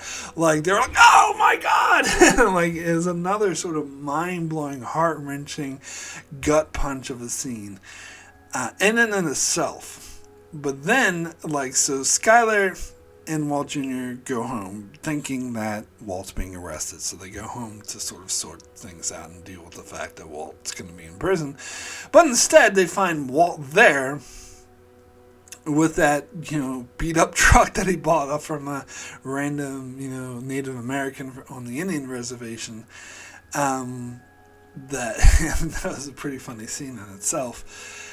And he has that barrel of money, and he's saying, "Okay, everyone get together, let's go." And in Walt's mind, he's completely oblivious to the fact that Skylar and Jr. are not okay with this. And because he's just in panic mode. He's not even, noticing, he's not reading the room. He's not even noticing what's around him. And so he's convinced that they need to get out of here, and he starts, and when they argue with him, he's like, "What's wrong with you? Let's just go, blah, blah, there's no time to talk about that." And Walt Jr. flat out asked him, "Well, where's Hank? We said that Hank, and Skylar, I think, asked him too, we heard that Hank was arresting you. Where is he?" And Walt kind of tries to avoid the question and saying, "Oh, no, it's fine." And they're kind of thinking the worst, that maybe he killed Hank. And this is what I think part of the beautiful direction in cinematography, because this is, as far as a filmmaking perspective or cinematography perspective, this is one of my favorite scenes. Just the way it's shot, because in this moment they have a close-up of the kitchen counter where there's a phone and a knife. Like, it's one of those, it was like board of knives or whatever. Or was it just one knife? I don't know. But there's a phone and there's a knife. And they show it they have like a close-up on that, but the way it's shot, you can still see Skylar. But the focus is on that kitchen counter. So you see Skylar approaching that kitchen counter and looking at it. And this, I'm almost getting teary-eyed just thinking about it. This is probably the most beautifully shot scene I can think of. Because it's so great as far as storytelling perspective, because it immediately lets the audience know that Skylar is going to use one of those items. But it is also making it clear that she has a clear choice on which item to use. Does she use the phone to call the DA or the police to get Walt out, or does she grab the knife and try to defend herself against Walt? And it turns out she grabs the knife. And then later on, Junior uses the phone, so both items do get used eventually. This also could be seen as a Chekhov's gun situation, because both items are utilized. But it's such an amazing shot. And I think it is visual storytelling at its best, especially the way that it includes Skylar in the shot. So you clearly see, it makes it clear to the audience that one of two things is going to happen, and that Skylar has a clear choice to make. It's fucking beautiful. But so when she grabs that knife instead of the phone, because actually, I can't speak to most people, but as an audience member myself, I'm assuming that she's going for the phone. And I think that most people are. But when she actually goes for the knife, that makes it like another sort of gut punch, emotional scene, where she grabs a knife and actually, I think she cuts Walt in his hand because she's so outraged, because she's assumed at this moment that Walt has killed Hank. And, she sort of, and then they had that struggle between Walt and Skylar over the knife. Walt Jr. is yelling at them like, "What the hell's wrong with you? What's going on? Stop it, both of you." And as his parents are struggling over a knife and could kill each other. They're like literally having this life and death struggle, which Walt wins out. And of course, he doesn't want to kill Skylar. But he is outraged. He's enraged, and he's just like, "What the hell is wrong with you? We're supposed to be a family." And again, some of the best acting I've ever seen ever. But instead, Walt Jr. goes to his mother, protects her, like holds her back from Walt, who has a knife, and calls the police. And again, another like absolutely amazingly powerful scene where he listened to him call the police, and Walt's just standing there dumbfounded as his own son is turning against him and not actually being honest, because he says that my father attacked my mother with a knife, which actually isn't true. The mother attacked the father with a knife, but of course there's reasons for that, so he kind of lies a bit here, but he still says yes, he's still here, he's still holding a knife. That part is true. And just to see Walt's like dumbfoundedness that his family is turning on him, because in his mind, like, he's like, "We're supposed to be a family, why are you turning on me?" But in their minds, this is a criminal mastermind who's been lying to them for quite some time and who killed their, Walt Jr.'s own uncle. So, so Walt is realizing that they're not going to come with him, and he's freaked out, but he's also pissed off at them. So he's like, "Well, if I can't have that part of my family, I can at least have the other part. I can have the baby." So he runs off with the baby, and Skylar and Walt Jr. are sort of cowering in the corner waiting for him to leave. But then Skylar starts to realize what's happening, that he's stealing Holly away. And again, some of the best acting ever. Again, a very emotional gut punch of a scene where Skylar is like banging on the car, begging Walt to leave, and Walt just like backs up, like pushes the other car that's behind him out of the way and drives away. Has Skylar's like running down the street screaming. I gotta say that that's probably better. One of the best emotional scenes. Like, it's probably better than anything you see in the movie. Except for maybe the best of movies. But, yeah. Anyway. So, we're getting up to my favorite scene of the whole episode, which is hard to say because the scene is, I mean, the episode is nothing but great, powerful scenes. Like, every scene is a gut punch. Every scene is, like, tear-inducing, emotionally powerful. But I think this scene tops it all. This is the scene I think has the singular best acting I've ever seen ever on any screen ever. So I'm referring to Walt's phone call. Because Walt has run off with Holly, and you get a nice scene in between though where Walt is, getting over the shock of things. And and when he's holding Holly and she's crying and she says, "Mama," Walt starts to realize that the mistake he made, that he's robbing the baby from her mother, and that he would be a criminal asshole to just steal Skylar's daughter away from me. At first he was thinking, "This is my daughter, you're not going to take her from me," which is what he even says, I believe. But he starts to realize, he starts to calm down and see things from the family's perspective. He starts to realize that taking a little baby on the run from the law is not a good life for the baby. And so then he makes that phone call, which, as I said, this is one of my favorite scenes of all time. I think it is the best acted scene ever created, ever put to screen.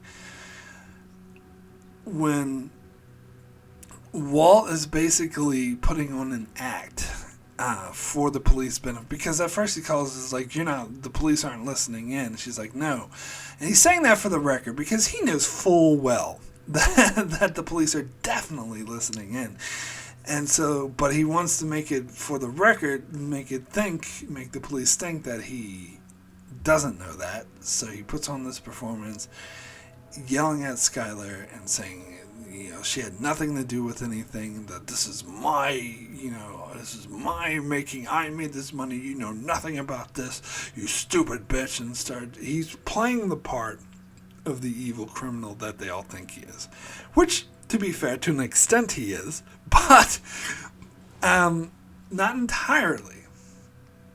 So he plays that part, and I love it. You can notice the moment where Skylar catches on to what he's doing, because at first she's just like freaking out. She says, "Where's Holly? What did you do with Hank? Blah blah blah." And she starts freaking out, but eventually Walt keeps repeating, "You know nothing about this. You just listen to me, you stupid bitch." And it finally dawns on her what he's doing, that he's purposely making it so the police put all of the blame on him and none on her, that he's trying to protect her in his own way. And then she asked, God, I'm getting teary-eyed just thinking about it. Then she asks about Hank. And again, this is such a beautifully shot, beautifully crafted scene, because Marie is in the room listening, and she perks up as soon as she mentions Hank. And you know that Marie can only hear Skylar's side of the conversation, that she can't hear what Walt's saying. But Skylar asks about Hank, and Walt answers, "You're never going to see Hank again." And again, he's putting on the way he talks, he's putting on this facade of being the tough guy. "Fuck you, blah, blah, blah, you crossed me." But you see from Bryan Cranston's acting just how broken up he is. As he's putting on this act, you see from the visual reaction of him crying that is tearing him up inside, that he's just as broken up by this, but he's putting on an act that he's a tough guy. And so from Marie's perspective, she just hears Skylar ask about Hank, And then she sees Skylar's reaction when Walt says she's never going to see Hank again, that she immediately starts tearing up, and so Marie freaks out and starts breaking down crying. And again, I never given that much credit to the actor who plays Marie, but that scene again was absolutely beautiful reacting, and I love that Marie just reacted off of just Skylar's reaction. That she only heard Skylar's side of the conversation, but from seeing her mention Hank and then seeing Skylar's tear-ridden face after hearing the response, Marie realizes that Hank is dead. And god damn, it is just such a powerful scene.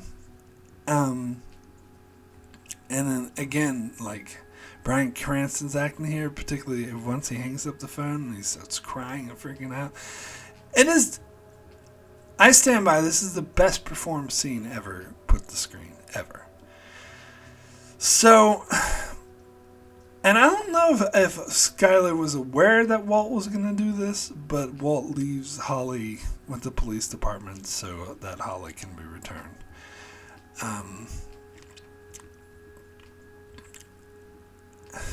And then we see Walt waiting at the same place Jesse was waiting for the disappear. And we see the same van pull up, and then this time we see Walt get in. And the episode ends. Which is, I remember the feeling when I first saw this episode of just feeling like my whole life had been undone just from watching an episode of TV. Feeling like that gut punch, there's no other episode of television or no movie or book that I've read that had affected me as emotionally as that ending, as I felt after the ending of this episode. Now, the other thing I will say is I've heard the opinion that the show should have ended right here, which I 100% disagree. In fact, I think I'll go right out and say it, I think this would have been a bad place to end the show. And I maintain all the praise I kept for this episode. It's clearly the best episode of the show. I think it's the best episode of anything ever. But I don't think it was a good ending. I definitely is not where the show should have ended. First of all, you have those scenes early in the season that were foreshadowing something, so they need to be paid off. But let's, for the sake of argument, pretend that those scenes don't exist. It still would have been a bad place to end the show because you have no real closure. And I suppose maybe the people who think that the show should have ended, they're fans of The Sopranos ending, which, to be fair, I never watched that show, but I've heard about the ending already and how they kind of left things open-ended, and some people think that's a brilliant, beautiful ending. I never watched the show, so I can't say for certainty, but I would lean towards I would not like that ending. Because just generally speaking, I prefer closure with my stories. I prefer, for me, the Lord of the Rings: The Return of the King has one of the best endings ever. So many people bitch and complain about, there's 6 different endings. And I did a video ranting about that, saying those people were dumb. Because, and I know I just probably insulted everyone ever. But I love the fact that we get so much closure. Maybe that's just my personal preference. I don't know. But I'm sticking to, had they ended the show there, that would have been a terrible ending. Because there's no closure whatsoever. I mean, you could say, you could open-end it. Maybe this is what happened. Maybe that's what happened. But I think it's so much better. It's 1,000% better to actually see what happens instead of speculate. Anyway. I'll get into the next 2 episodes. Alright, so this next episode, Granite State. To be honest, when I first saw it, I had mixed feelings about this episode myself. It definitely didn't have the high stakes, high octane emotion. Well, definitely not of the previous episode, but not just the previous episode, but the previous episodes. I would say the whole season had that high octane suspense. where it was all slowly building and then like exploded in the huge, like most emotionally powerful story ever told in Ozymandias. But here you get the aftermath, which it was a lot more somber. It was a lot more sort of quietly spoken, and I could see why some people were off-put by this. I think on IMDb it has a rating of 9.7, which is pretty fucking high, especially for IMDb, because IMDb averages out all the scores. By the way, Ozymandias has a perfect 10 on IMDb, which is, again, super hard to get on a site that averages out all the scores. But even a 9.7 is really rare. So it does tell that the majority of people did, in fact, love this episode like I did. But I've heard dissenting opinions on this episode, saying that it's unnecessary, that kind of deflates or detracts from what happens in Ozymandias, which I completely disagree with personally. And I can see I'm in the majority here, which is good. But yes, it is a very different tone than we got this season. In fact, I want to say that I think this episode is kind of a masterpiece too. And by the way, I also give this episode a 10. Because it does something the show has never done before. It does that time jump where a lot of time passes in this one episode, whereas almost every episode of the show, and a few exceptions, I think early season 2 or early season 3, there was like a few months of a time jump. But here, that all happened off screen though. Here you see the time pass through this episode because it begins where the very last episode ended. And of course, it sets up for Better Call Saul, the whole Gene storyline, because it shows what Saul is going to do, how he's going to Nebraska. And it's funny that he speculates, I'm probably going to be a manager of some Cinnabon. And we see in Better Call Saul, that's exactly what he becomes.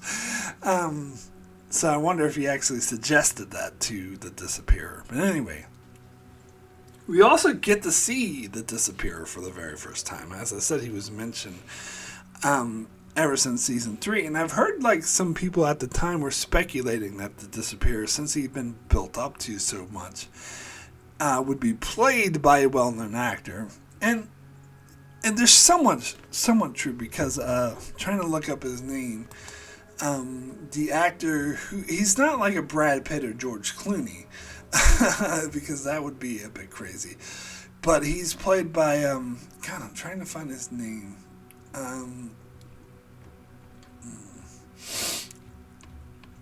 The actor who I know him best for being in now I'm blanking on the movie's name. The Quentin Tarantino, Jackie Brown, that's it. I know him best from Jackie Brown. That's when I first heard of him. But apparently, Robert Forster.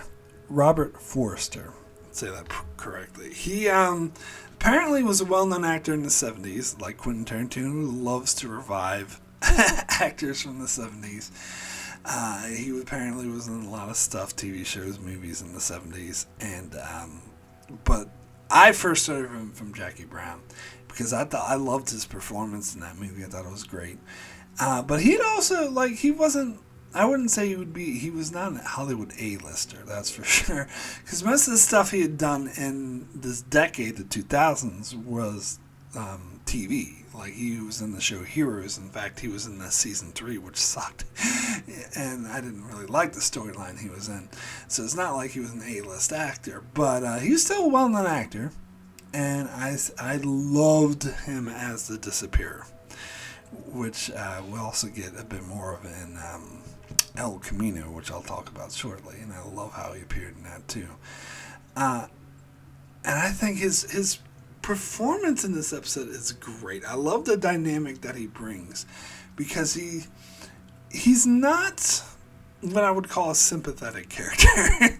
He is kind of, he does nice things for people and he helps people out, but he's really kind of heartless. And I would say, I don't know, I'll scratch that. Heartless isn't the right adjective. I would say no nonsense. is probably the more adjective. He's straightforward. He doesn't really... He looks at things from... I'm thinking of a line from El Camino, so I'll just jump to that. When Jesse is trying to beg, like, all the stuff I've been through. And he's like, so if you think playing the sympathy card's going to help you, why don't you try it with the cops? Like, that's kind of the straightforward... He's like, he's not persuaded by emotional arguments. And he doesn't really he's not empathetic. He is kind of cold-hearted, I would say. And a better example that happens in this episode, which is a scene, a line interaction that I love to fucking death, is when Walt is, hidden up in his cabin in New Hampshire and freezing to death, and he's dying of cancer. And he begs the disappearer to stay with him just for 1 hour, and he's willing to pay him like $100,000 or something just to stay for 2 hours. He's like, all right, I'll stay for 1 hour. And they have that interaction while they're playing cards, where Walt looks at him and says, when I die, and he looks over that barrel of money, when I die and you have that barrel of money, if I tell you to give all that money to my family, would you? And his response is priceless. He says, if I said yes, would you believe me? And again, he's straightforward. Like, to be fair to him, like, you could say that he's cold-hearted or whatever, like I just did, but he's also honest. He's also straightforward. Like, he didn't say, oh yeah, sure, I'll give the money to your family. like a lot of other, like, shady characters would do. He doesn't try to bullshit him. He's like, just lays it out flat and straightforward. Well, if I said yes, would you really believe me? That's beautiful. I love it so much, and it really lays out the stakes for Walt. And I think even this is a much slower pace episode than previous, which I think any episode especially this half season, because it's been sort of non-stop high octane suspense building, and then all of a sudden you get to this, which is kind of so I do see why some people will be off-put by that, but I actually think it's beautiful. I actually think it's what's needed, and I love seeing Walt slowly degrade in this hell, in this frozen wasteland in New Hampshire. I'm sorry, I hate the cold. And nothing against New Hampshire, I've never been there, but I just hate the cold. But to see him just degrade and trapped in that cabin, how lonely he is, how he's willing to pay someone $100,000 just to have someone to talk to for an hour, even though he knows it's an unfeeling person who doesn't really want to be there. God, it's just so powerful to me. But then let me also touch on the Jesse storyline, because that's kind of heart-wrenching. It gets back to the heart, and this is probably, I almost think of this as being in the Ozymandias episode, because it has that same level of just, oh no, heart-wrenching gut punch that pretty much every scene in Ozymandias does. And I am, of course, referring to Andrea's death, which part of me is kind of angry at the show for killing her off. It's kind of like they did Jesse, like, they made the hell that he suffered too much, in my opinion. So part of me doesn't like this. Think it's going a step too far. But the other part of me just sees, like, again, as the adding to just how tragic this story is. That because Jesse, of course, is beaten, he's being held prisoner, he's forced to cook meth against his will. And they had the picture of Andrea and Brock up to threaten him. And Jesse finally has enough, and he concocts an escape, but he's caught immediately. And Jesse's like, "Why don't you just kill me?" But instead, they drive him and force him to watch as they kill Andrea. It's almost too much. I think I don't want to say it's worse than anything in Ozymandias, but a lot of the stuff that happens in Ozymandias, as gut wrenching as it is kind of deserved a little bit. Like Walt Jr. turning on Walt, and Skylar holding the knife to him. I mean, Hank's death, yeah, it's also kind of deserved. As much as I do like Hank and don't want to see him die, he did let his anger get the better of him. Walt getting his money stolen away from him, yeah, again, kind of deserved. Jesse being held captive and taken away, maybe not so much deserved, but it's kind of Jesse made the mistake by letting his anger get the better of him. Andrea didn't do anything wrong. Her fate was completely undeserved. And so I might even say it's more heart-wrenching and more tragic than anything that occurred in Ozymandias. Just because she's an innocent. You could say Jesse, but not really, because Jesse was involved in cooking meth, and he was involved in Walter White, and he did actively try to kill Walter, even if he had good reason for it, which is debatable.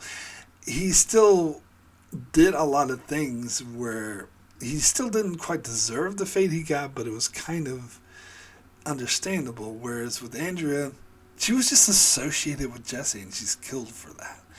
And the reason why she's killed has nothing to do with her. It's to punish Jesse, which makes it even more tragic. So, yeah, I think this is the most tragic scene of the final episodes.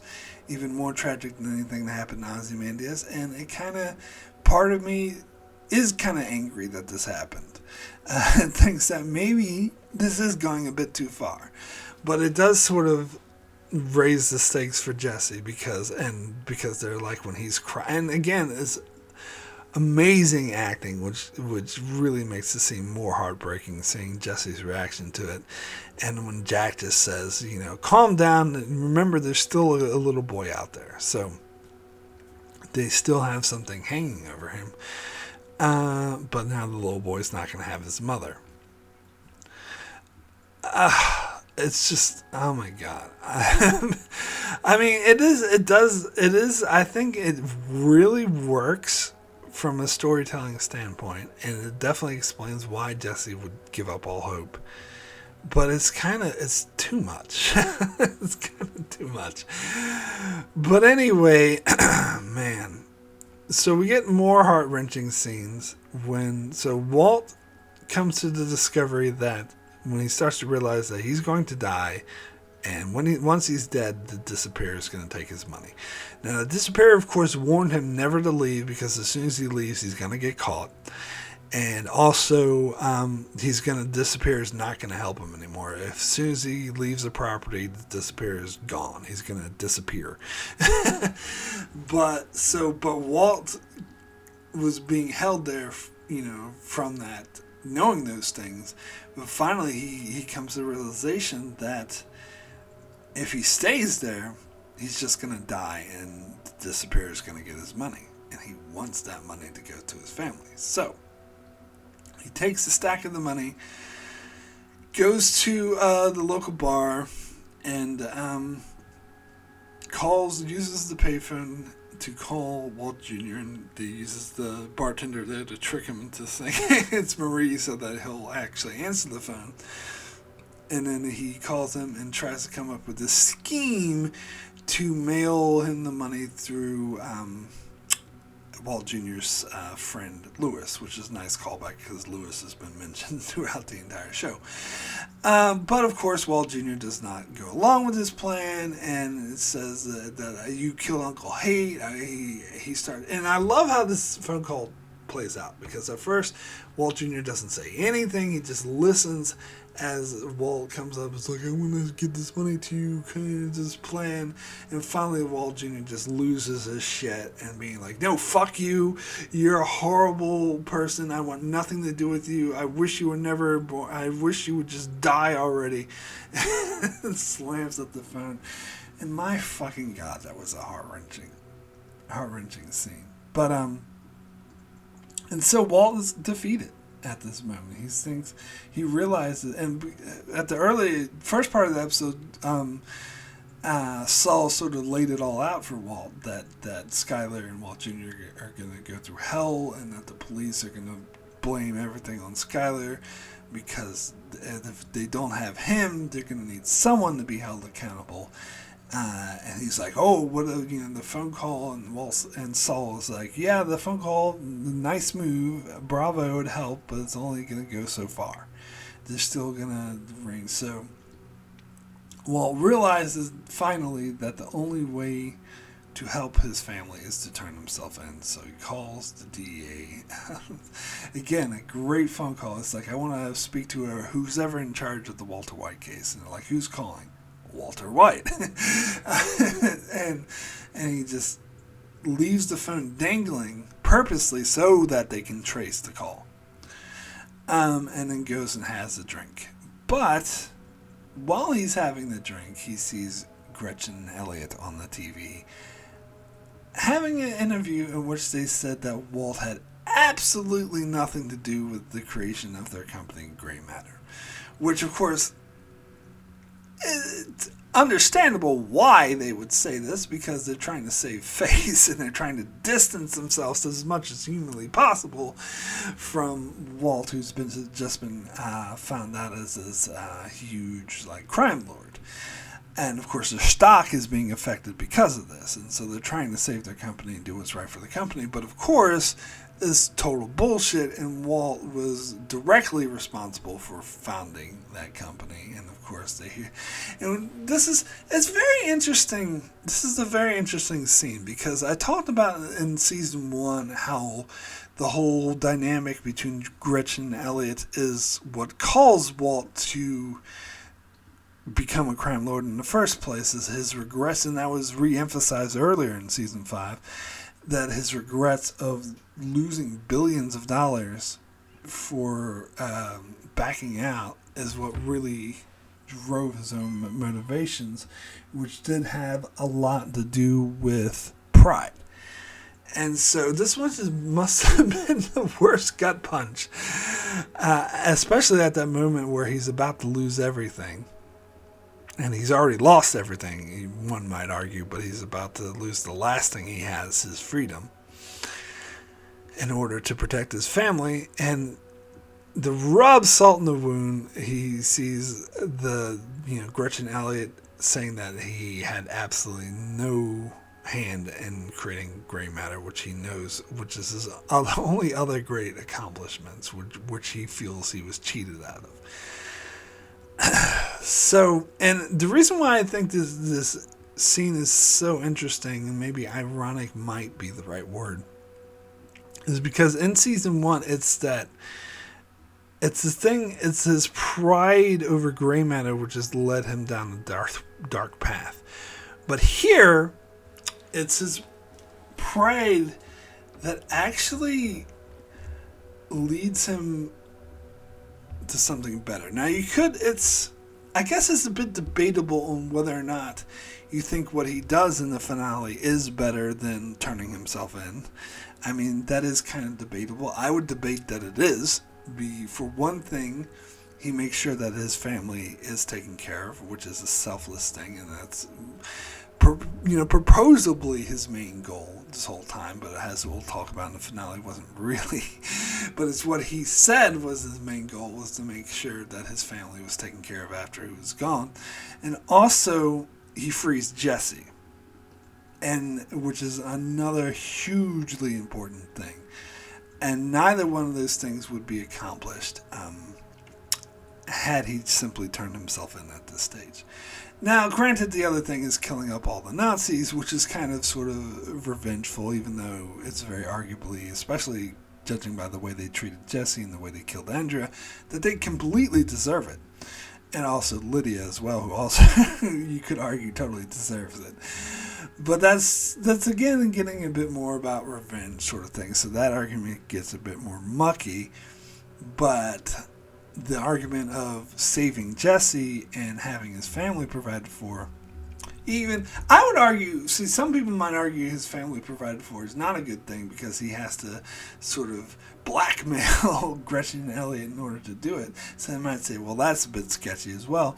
But I would argue not. Because I honestly think, regardless of anything Walt did, that Gretchen and Elliot do owe him. Honestly, and he was just forcing them to do the right thing. That his family doesn't deserve the hell that they were going through. Yeah. So I would argue that him not turning himself in was the better decision, was the more right thing to do. So I find it a bit ironic that it's his pride of gray matter that now has led him to do all the wrong things at the start of the show is now leading him to do the right thing. So that's why I found that scene really interesting. So instead, of course, so he comes up with the plan to starting the form in his head rather than turning himself in, so he disappears before the police show up, which is also a great scene when the police are raiding the bar and you see the classic Heisenberg hat sitting on the bar with his drink. Great way to end the episode. So then we get into the next episode, which is the finale, which, let me get the... Felina. I always pronounce this one wrong. I think it's just a way to say finale in a different language, if I remember correctly. Anyway, I've said before that this is the best series finale of all time, and I stand by this. Now, my sister still thinks that it's All Good Things of Next Generation, which is my second favorite, to be fair. But I put this slightly above All Good Things because that Worf and Troy romance kind of pissed me off, even though the rest of the episode. But I think this is the perfect way to end the show, and I think this is the best example of ending the show ever. And I think, generally speaking, a lot of people agree with this. I think, generally speaking, this is looked upon as, if not the best series finale, then one of the best series finales of all time. It's often given as an example of a show that can end correctly, especially to counter all those people like, well, you can't end the show great, people won't expect it, you can't please anyone, like Game of Thrones or Lost, when people try to make excuses for those terrible finales. It's like, well, there's no great way to end. A lot of people counter with this episode saying, actually, there is a way to end the show beautifully, and it was done. It's called Felina. It was in Breaking Bad. There are still a few people who don't like it, though. On IMDb, it has a 9.9, which, again, as I said, you average out the score, that's still a very, very, very fucking hard grade to get. But there's that 0.1 who didn't think it was as great as Ozymandias. And I've heard the opinion from several people who thought, again, that the show should have ended with Ozymandias, and so this finale was unnecessary. Which, again, I 1,000,000,000% disagree with. I think this ending is absolutely necessary. Now, is Ozymandias the better episode? Yes. I mean, as I said, I don't think there's any episode of anything that's better than it. But it would not have been the best way to end the show. This was the best way to end the show. This was the better way to end the show. And it was probably, it was the best way to end any show that's ever been created, in my opinion. This was the perfect finale. Now, some people were disappointed with it because it wasn't as sort of action-packed. And in some ways, it was kind of predictable. But I think it's beautiful, the way that it pays everything off and the way it resolves all the character story. I think that is what makes this the best series finale of all time. The fact that it resolves all of the character stories so beautifully. It is something that no show has really accomplished. And I'm including All Good Things because it doesn't really resolve character stories. I mean, it does in some sense, but it wasn't the end of those characters because they knew there was a movie that they were filming at that same time. So that they knew that these characters would keep going. Whereas here, this is the end. Now, there's El Camino, which I'll get to, but that doesn't feature Walter White. There's Better Call Saul, but that's a prequel about Saul. It's not like it begins. This is the end of Walter White's story, and it's the end of the majority of the characters. Skyler, Walt Jr., Marie, even though it doesn't completely finish Jesse's story, which I'll get into with El Camino, but it is... I still think it is the perfect way to end the show, and that even though Jesse's story doesn't have complete closure, that we get that later with El Camino, it's enough. And it's definitely more closure we get in any other show. And it's just such... and it's true, because some people might argue, those few people who actually like the finale of Game of Thrones might argue, well, you get closure with all those characters. Yeah, but it's not good closure. It's not well earned. It's out of place. You don't feel satisfied that the story comes to a conclusion that was earned and that was well constructed. It feels hollow. It feels empty. Where here, it feels very satisfactory, very well earned. And sort of the best that you could possibly hope for.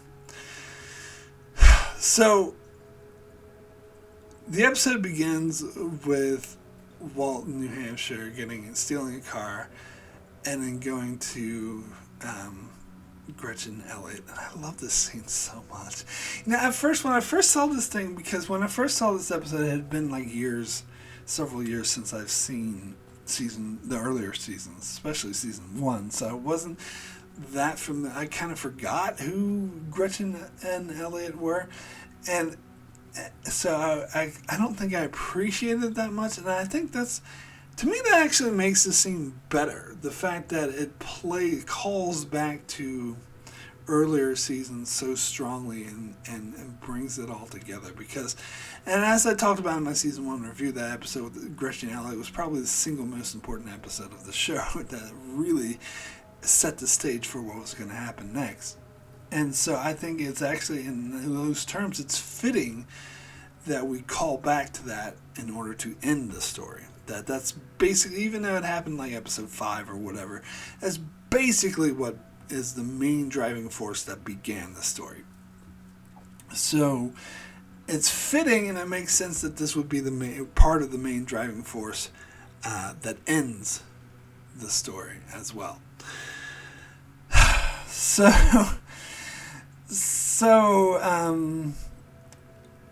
yeah. And I absolutely love how Walt uses Gretchen Elliott to give the money to his family. And the scene itself was so great, especially the way that Gretchen Elliott just casually talking in their home. They turn around and all of a sudden Walt's there and she starts screaming. I love the way this is shot too. Has Walt, you can see Walt in the background, has these two characters are completely oblivious to him, don't realize that he's there and that they scream and freak out. And how Walt is just like, hello, Gretchen.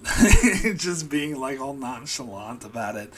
And then Elliot pulls a knife, and I fucking love this line so much, where Walt just nonchalantly just glances down at the knife and says, you know, Elliot, if you want to go that way, you're going to need a bigger knife.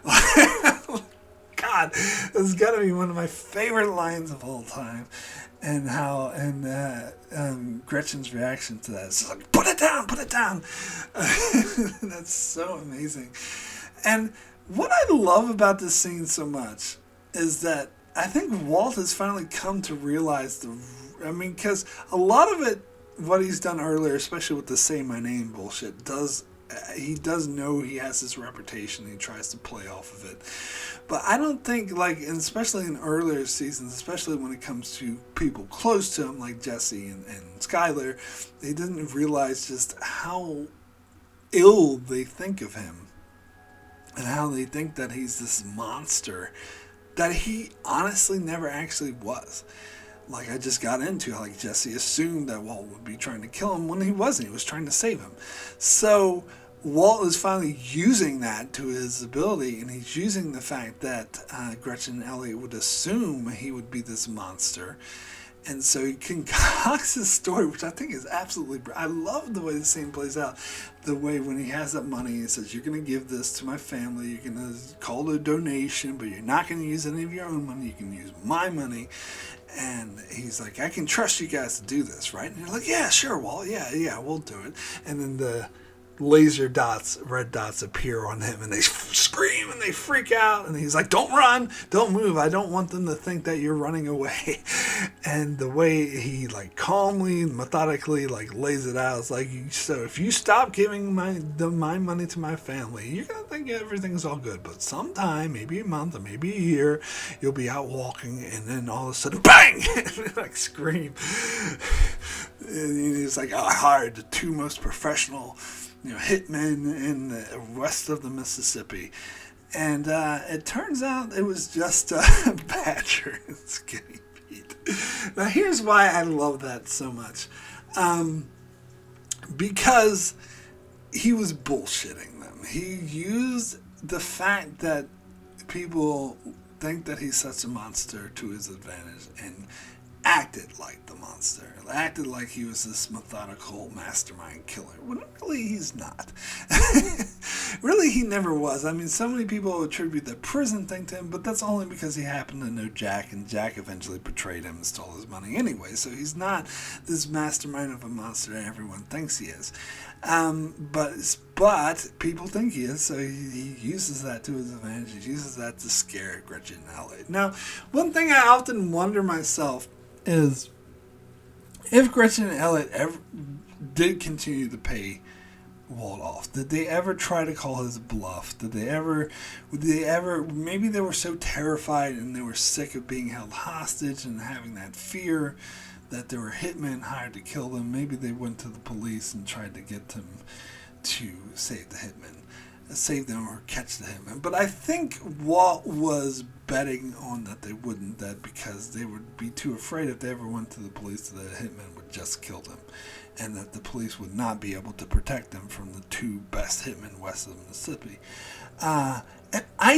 So I honestly think, even though I question this, I think, and I definitely think the show is trying to tell us this, but I think the show is trying to tell us that they never do. That they do actually continue paying Walt's family with that money for the rest of their lives, or until all that money is gone.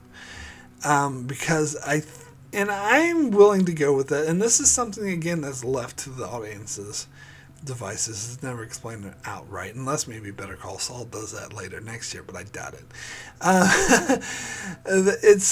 It's really left to the audience's own devices, and I would go with that. Yes, that Gretchen and Elliot would be too scared to ever cross Walt, because they honestly believe he was that terrible of a man that he'd be able to hire the two best hitmen, who no matter what they try to do, they would not be able to get to him. So if they would be too afraid if they went to the police or anybody, they would be killed.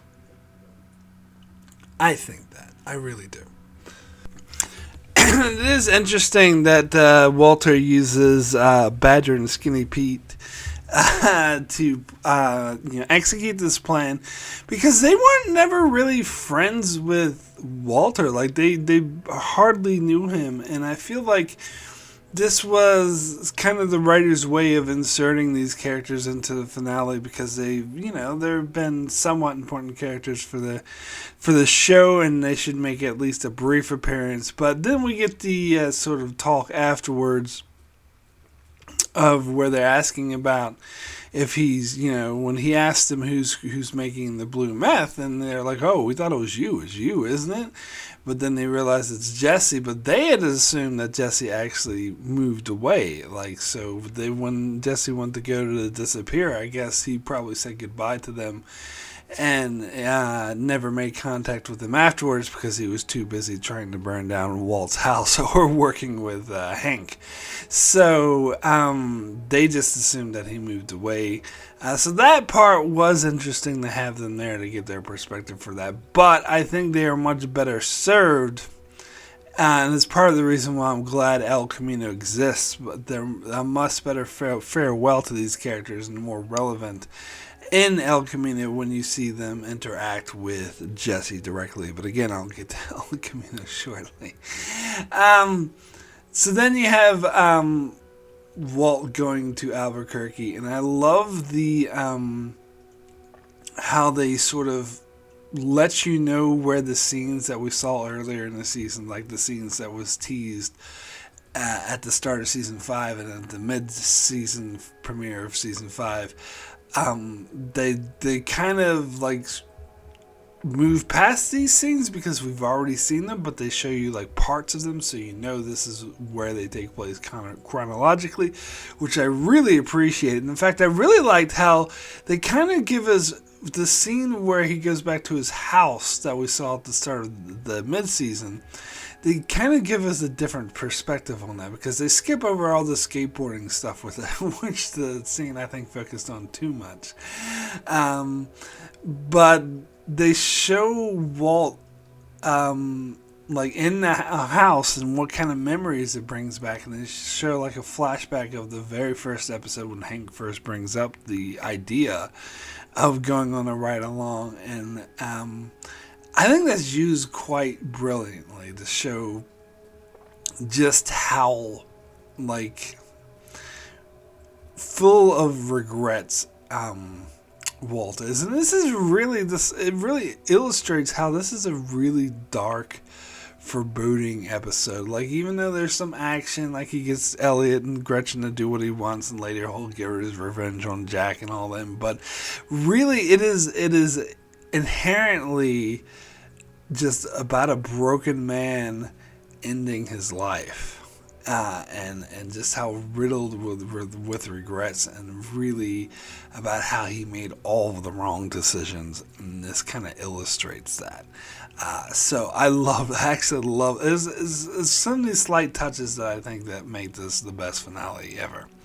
And also for the audience, it kind of calls back to the very first episode, so the audience are kind of going through this journey as well, where they're realizing this it's all leading up to this. So then, Walt starts to set up his plan with Todd and Lydia, and I love how he knew where to meet because that's where he used to meet, and he pretends to be, out of money and this desperate, pathetic man, which is funny because in some ways he was, so it was probably easy for him to pretend, but he actually has a plan. In fact, this is the moment where he poisons Lydia, which we'll find out at the end of the episode, and that's why he needed the ricin.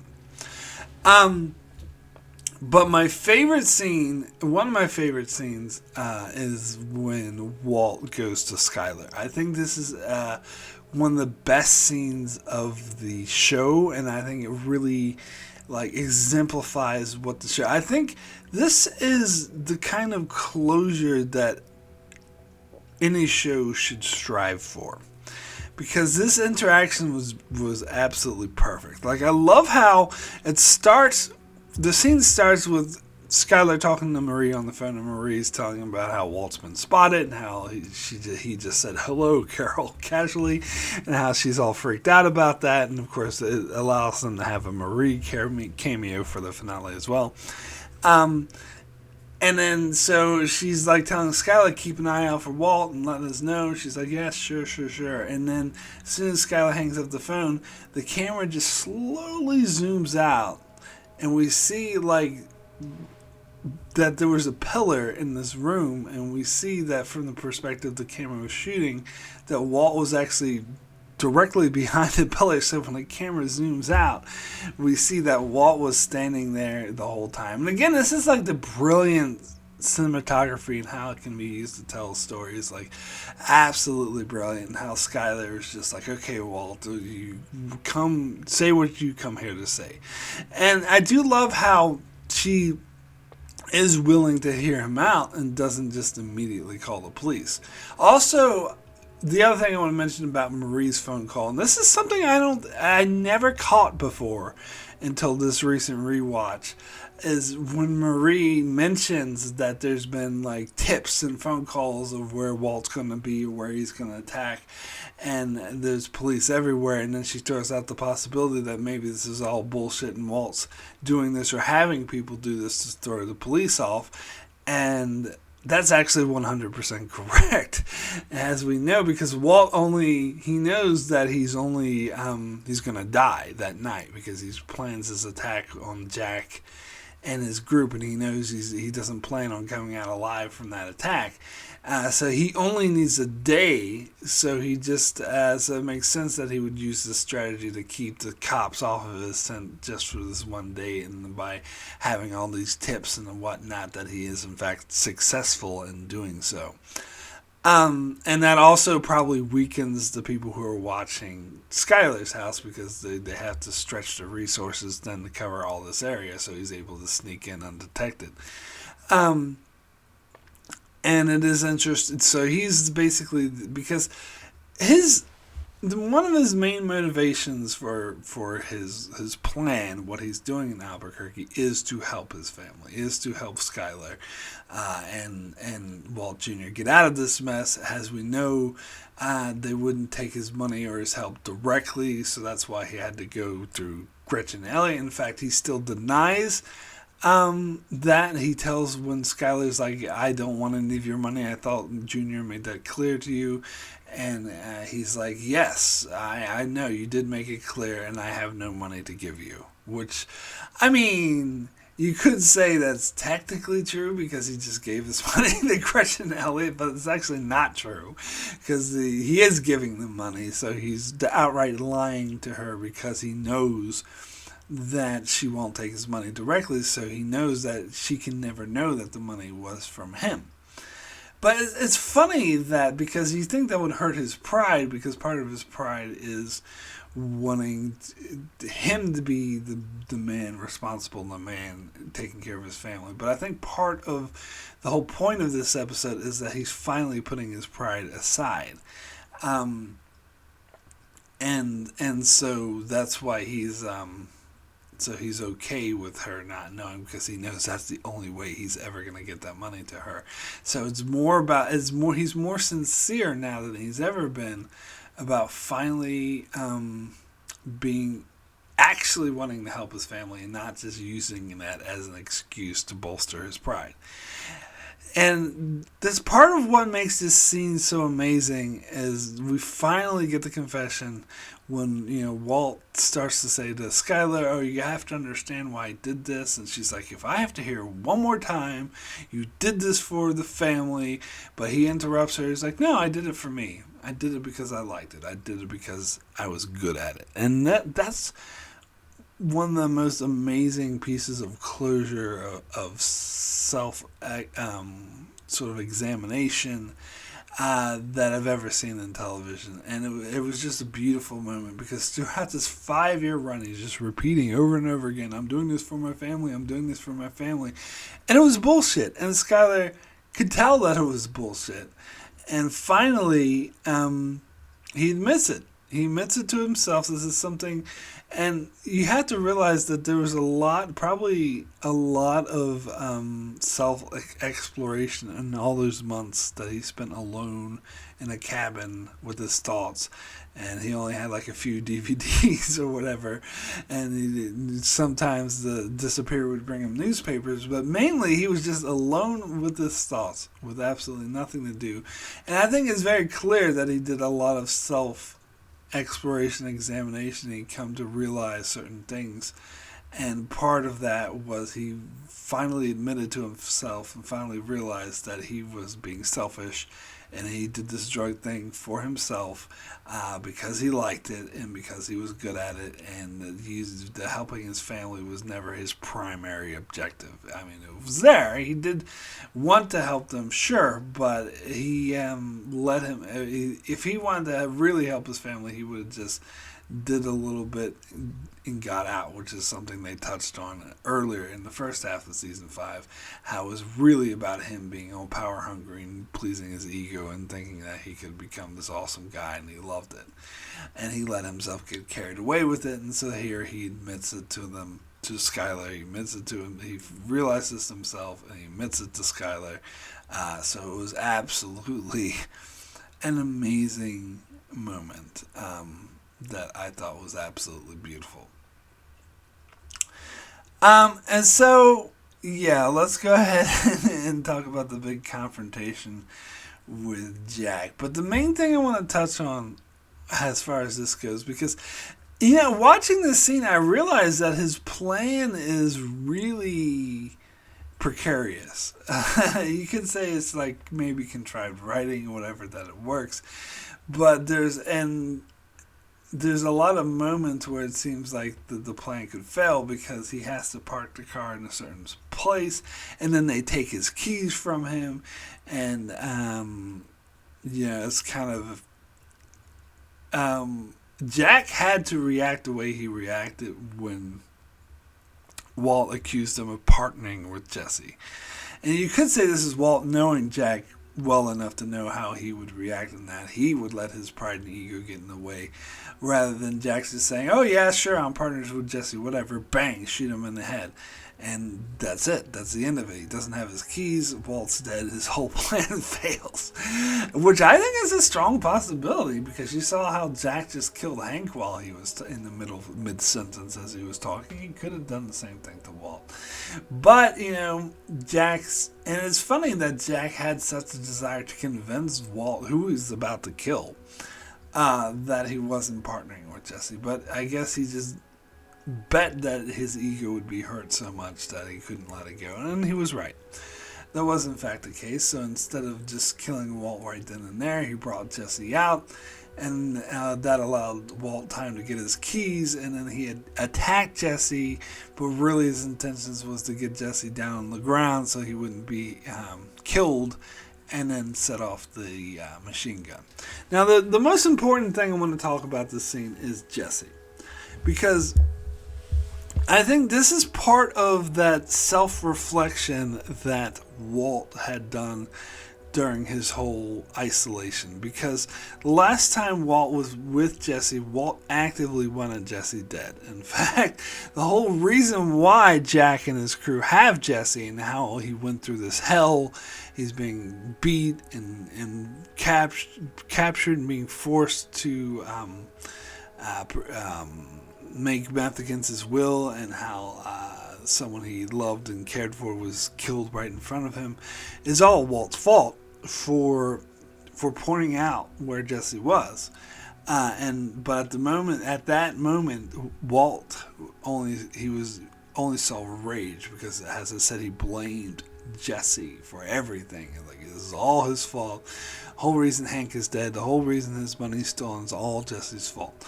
But I think that was the heat of the moment. I think after 6 months of quiet reflection, he started to... This is another thing he realized, is what he did to Jesse. That he completely ruined Jesse's life, even though he did care for Jesse. That how he was first of all, he constantly insults Jesse and puts him down. And secondly, he, let someone he loved die in front of him, even though he could have saved her. And he actively poisoned a kid that he cared for.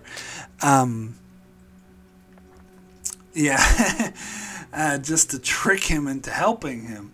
And so, yeah, he did Jesse wrong. And I think he comes to realize that if he really cared for Jesse, he should have helped him. And he come to realize that what happened with Hank wasn't Jesse's fault, that it was his. Again, I think this is the part of the self-reflection that the episode makes very clear. The part of when he realizes that he didn't do it for the family, he did it for himself. Also, he starts to realize that what his downfall was his own doing and not Jesse's doing, and that it was wrong for him to place the blame. So I do think part of his main motivation for coming there And doing that was to set Jesse free. And I think that is specifically why he mentions that thing about Jesse, is in order to get Jesse out of the cage, and so to free him.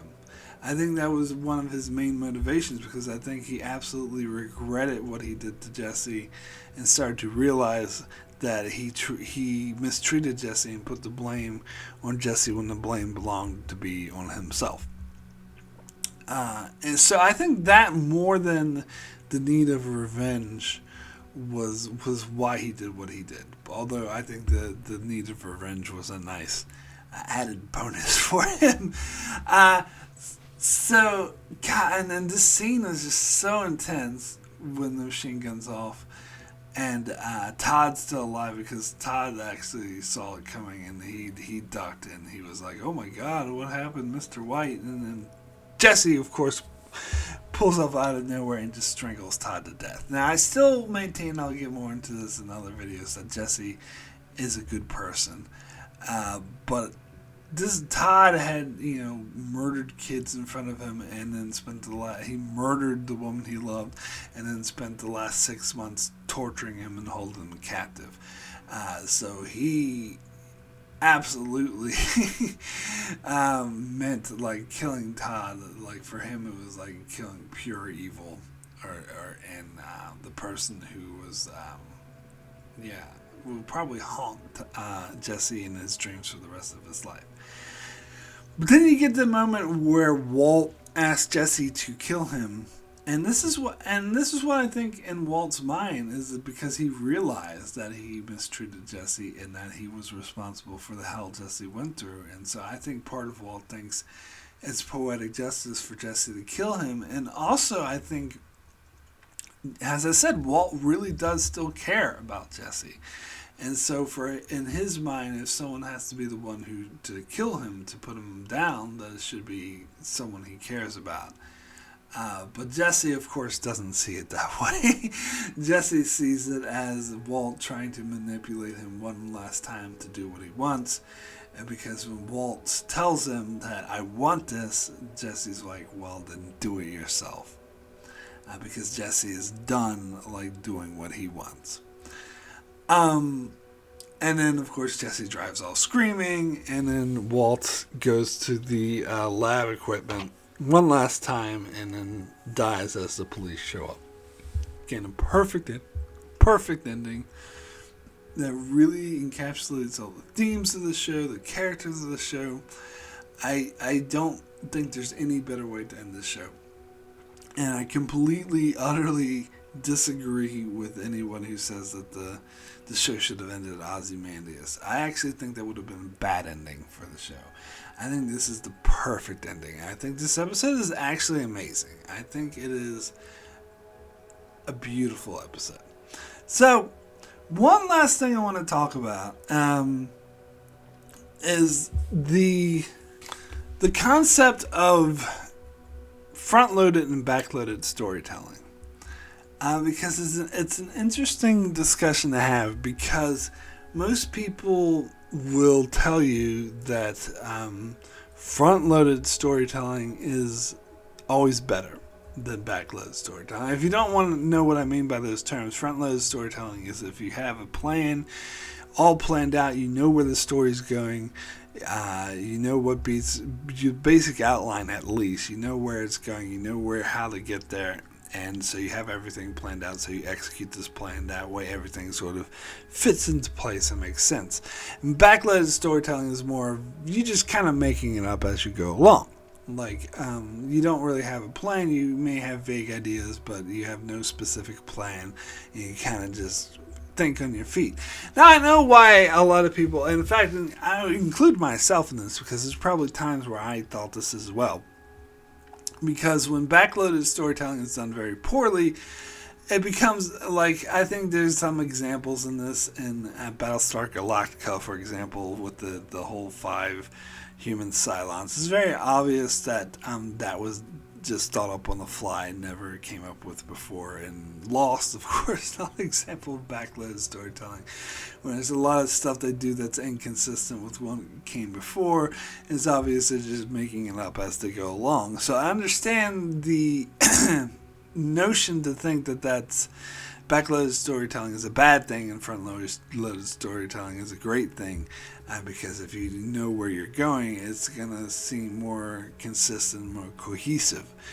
However, it's interesting examining Breaking Bad, and because it is an example of backloaded storytelling.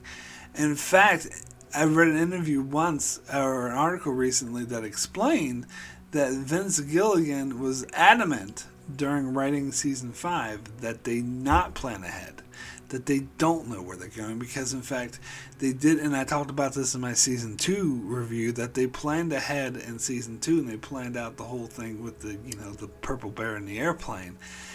And that was a disaster. It was stupid. And in fact, Vince Gilligan himself apparently completely agreed that didn't work. That he didn't like when they did the front-loaded storytelling in season 2, and didn't think it worked. So because of that, he was adamant they not plan out, because last time they did plan it out, it failed. And it's really interesting how much better this works, and how everything seems to it's really interesting to think about that when they filmed those scenes, like especially the one at the start of season 5, the Live Free or Die, that they had no idea what Walt was buying that machine gun for, why he had a beard, why he had a New Hampshire's license plate. Now maybe they had a vague idea, because even the audience can have a vague idea of that he got found out and everything fell apart for him, so he had to go hide in New Hampshire. But that's just the basic gist. They didn't know any of the details of why they're buying the machine gun. And it's interesting to think that the writers were just as much in the dark as the audience. And then also you had the scene, mid-season scene with the rice, and they still didn't fully know what the ricin was going to be used for, or why it was there. And in fact, I do kind of get to, if I'm going to be fair, I do kind of get the feeling that the bit of Lydia being poisoned by the ricin was thrown in there to just because they needed to satisfy that ricin setup. But it still works. So it's interesting to think about that this backloaded storytelling actually was a lot more successful than the front-loaded storytelling. In fact, I'm thinking of a couple of other shows that use front-loaded storytelling that kind of actually failed and that aren't anywhere near as good as Breaking Bad. One in particular I'm thinking about is Mr. Robot, who they set out a plan. I'm not going to spoil that for those who haven't seen it, but they set out a plan from the very first episode, and it is foreshadowed in the first season. And then when you get to the final episode, they pay off that plan and they pay off the foreshadowing. But it doesn't work because the story, in the midst of those 5 seasons, the stories has evolved and other side characters has evolved more, and more things have sort of came out that I think they should have abandoned their plan and simply went where the evolution of the story took them and sort of paid off those character bits instead of trying to remain true to this plan that I feel was no longer relevant and actually kind of ruined the ending a bit. I know it's just my opinion. Not everyone shares that. A lot of people were happy with the ending. I was not one of them. And Game of Thrones is another great example because, but that's more complex because it has to do, it was based off a series of novels, and the first couple of seasons the novels were written, and the last season they weren't, so it's a more complex situation. But basically they had an outline of where the author, George R. R. Martin, told them the story was going to end, and they were committed to sticking with that outline even though it was no longer relevant to the story, the show that the show was telling. And I still strongly believe that if they were so insistent on ending the show in 8 seasons, which they didn't want to do more, that they needed to change the ending and not be so committed to what was planned and actually be a bit more organic and do something that made more sense for the story that they had, rather than this other outline that worked for the books, where he was going to write two humongous 2,000 page books to fill it out, where they were trying to fit it in the space of 2 television seasons, which doesn't work. And so they should have, and so they had backloaded storytelling or front-loaded, storytelling, and it failed them. So it made me, examining that made me sort of reconsider my preconceptions on front-loaded storytelling good and back-loaded storytelling bad, because that's actually not the case. Sometimes it'll be good, sometimes it'll be bad. There are cases where front-loaded storytelling does work a lot. I think it would have benefited Lost. I think Lost kind of sucked because they did back-loaded storytelling, because that was too complex of a story. And then you have shows like Babylon 5, which really worked with front-loaded storytelling. Everything fit into place. And I'm sure there's other examples I'm blanking on right now that did front-loaded storytelling really well. But it's not always good. It's not always the case where it's better, because sometimes backloaded storytelling is better, like in a case of... And it's funny that Breaking Bad is backloaded storytelling, because by watching season 5, I would assume they had everything planned out, because everything fits into place like so perfectly. It's weird that they had to do it on the fly in order to get it to work as well as it did. And so it makes me reconsider. It makes me realize that backloaded storytelling actually is not a bad thing, and sometimes it's preferable depending on the situation. Anyway, let me go ahead and get into El Camino, as I said I would talk about. Even though this technically wasn't part of season 5, it's a movie that came out 6 years after season 5 ended.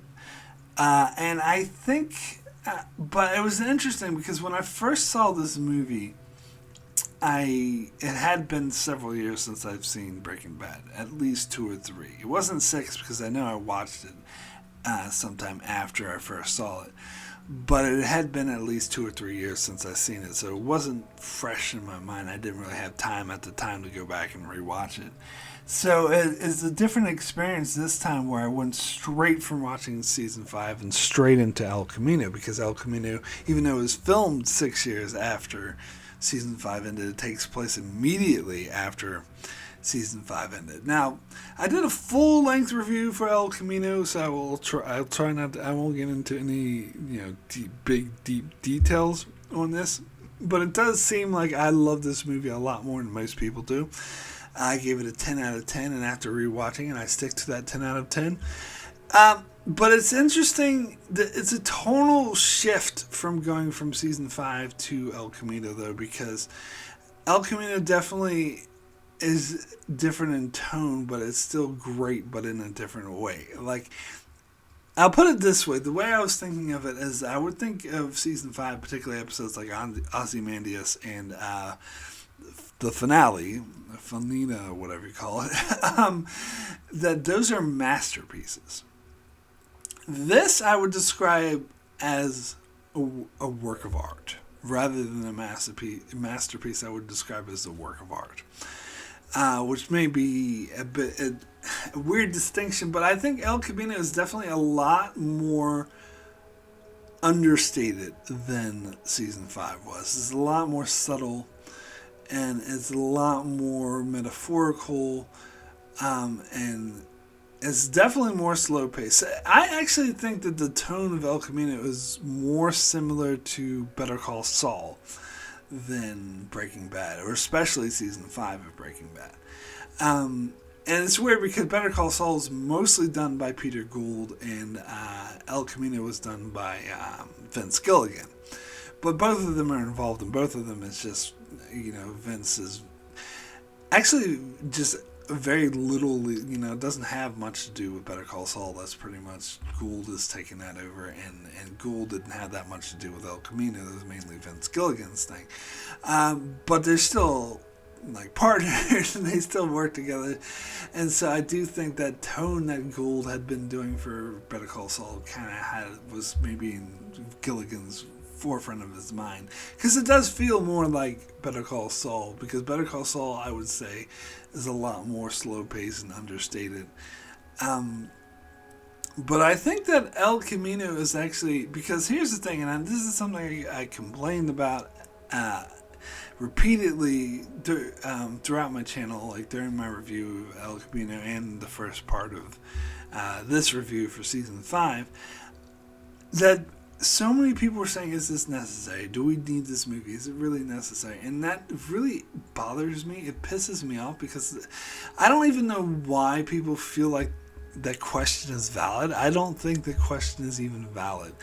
I think because of course it's necessary. Like, you shouldn't even be asking if it's necessary, because obviously it was. It's like, is grass green? Well, duh, of course it is. Why are you even asking if it's necessary? Of course it's fucking necessary. And here's the thing, why I think it is so necessary, and why I actually do think it's beautiful, and I do love how they did it as a separate movie. Maybe they didn't need to wait 6 years to do it, when Jesse Plemons was obviously a bit older and a bit chubbier, so it doesn't really match visually, but they still needed to do it, because Breaking Bad has to say, the finale was the perfect ending for Breaking Bad, because Breaking Bad was the story of Walter White. And as much as they did get into Jesse's character, and as definitely hugely important Jesse was to Breaking Bad, it was mainly Walter's story, and Jesse was there to support that. But Jesse didn't really get a proper ending with the finale, and I still maintain the finale is perfect, but that's the one thing, is that they couldn't really give Jesse a proper ending, because it would have detracted from the ending of Walt's ending. They needed to end with Walt dying at the thing, like, because it was the story of Walt. So I think it makes sense to sort of have an epilogue that explains what happens to Jesse, because it is interesting, if you weren't aware, like during the interim before El Camino came out and after Breaking Bad season 5 ended, that there a lot of people were speculating on what happened to Jesse, and there were some people who were outright he died, because the cops were coming towards him, and he was leaving the ranch as the cops were coming, so he got arrested, or he got killed in the shootout. He definitely didn't live happily ever after. So those thinking that Jesse got a happy ending are wrong. Well, this movie proved that that's not. And I love how the first thing this movie does is show Jesse hiding from the cops and how he got away. Because I would always like to think that Jesse had a happy ending, but you didn't know. And I didn't like that. I thought we should have had a definitive answer. But again, it makes sense why we didn't get one within the finale of season 5, because that would have detracted from the main story. And so I think this is actually the perfect solution, is to have a separate movie that serves as an epilogue that shows what happens to Jesse. And again, I think that Jesse is the hero of Breaking Bad. So that, even though he wasn't the main character, and I still maintain Breaking Bad was Walt's story, I do think Jesse was the hero of Breaking Bad. So he needed to have closure, and I think this movie is beautiful, because it does get into Jesse's mindset, and I love how they use these flashbacks of the various characters in earlier times in Jesse's life during Breaking Bad to sort of basically explain the theme of the movie. And I think the one line that does this the best is at the end, when they showed the scene with Jane, where they get was Kristen Ritter back, and I love her, by the way. I think she was amazing as Jane. So it was great seeing her again. And she, it was a very brief scene. In fact, watching it again, I didn't realize just how short the scene was with her. But because earlier in season 2, she had said something about going where the universe takes you, and then Jesse, in this scene, Jesse's like, yeah, I agree with that philosophy, and she's like, no, don't agree with that philosophy, it's bullshit. If I went where the universe took me, I would, be in horrible places. You make your own destiny. And that was basically the theme of the whole movie. And I think it was again a perfect character resolution for Jesse, because throughout Breaking Bad, he was just being dragged from one place to another by other characters, and mainly didn't take control of his own life. And that's mainly what El Camino was about. It was about him taking control of his own life, making his own destiny, and making that work for him. And they did this, through flashbacks with the flashbacks with Todd, which I think were actually amazing. And they had to struggle with that random guy who, again, wasn't a great villain or whatever, but he served his purpose, because he served a purpose as an obstacle that Jesse needed to overcome, and that he was able to use his own genius and his own, and not rely on Walter or not rely on Mike. He was able to independently come up with his own destiny. And there's other things about this film that I think you absolutely, as I said, the Skinny Pete and Badger resolution, that was touching. That had me in tears, the way that Skinny Pete was willing to stick up for Jesse and face the music and face the cops just for the chance to let him get away. And now it's a shame, because it's funny, there was a teaser that showed Skinny Pete in prison talking to the police that actually wasn't in the movie, where Skinny Pete is and I watched the teaser again, because it's been a while since I've seen it. It's only a minute long, but Skinny Pete is saying, oh, you know Jesse was held captive in a cage, and you want me to help you put him in another cage? No way. I think that should have been in the movie, personally, but I kind of see why they left it up, because it would detract from the flow of the movie. But I think that is important, that is vital. So I guess it's great that they at least put it out in that teaser, so we still have it, because it does add context to just how devoted Skinny Pete is. And it was, so that was really touching, and that was really needed. And plus, as I said, talked about throughout, and I keep bringing up El Camino throughout when I was talking about season 5, because I think the stuff they say here, the show in this film, is so relevant. And I absolutely, positively love the scene with the disappearer. I think this is it was probably the best use of the disappearer. First of all, that line I mentioned before, where Jesse says, "You'll never know how much I regret not going with you the first time." That was poignant. And see, this shows, and I was talking a lot about how Walt reflected and how he started to realize the things he'd done wrong. But Jesse did the same thing. He also had his self-reflection and starting to realize that he did, as I talked about, he let his rage and his desire for revenge on Walter get the better of him. And if he just let it go, and just left, that he would have had a much, much, much better life, and Andrew would still be alive.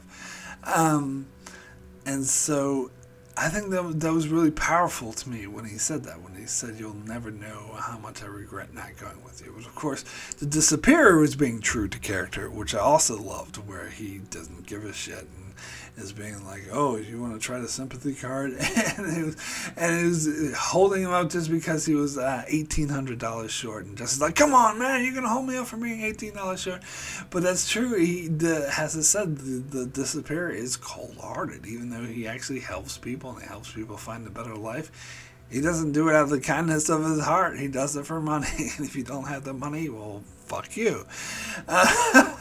And so that's interesting that he was true to character. Plus, I love that interaction between Jesse and the disappearer, where it's like classic Jesse throughout Breaking Bad, where Jesse thinks he's being clever, but he's not. He's like, "Haha, you didn't call the cops, because if you did, you're just as worthless." And then the cops show up.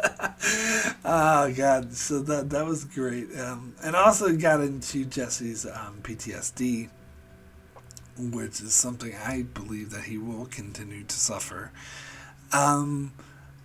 But that ending, and I think it leads to the ending, which is a happy ending, where Jesse does make his own destiny of his own making. He wanted to go to Alaska. He goes to Alaska, and he drives off I don't say with the smile, I don't think he's quite smiling, but it is sort of a hopeful look that he's taking the control of his life and his life's going to be better. And to me, this completely contrasts. I love actually the beautiful symmetry because it contrasts the ending of Breaking Bad, where the last shot we get of Jesse is him driving away in a car, screaming and yelling, "Ah!" and freaking out. But here, his future's more certain. The last shot of Jesse is him driving away, but he's looking hopeful and stable and content, and that's beautiful. I mean, he's basically the only character in Breaking Bad who gets a happy ending.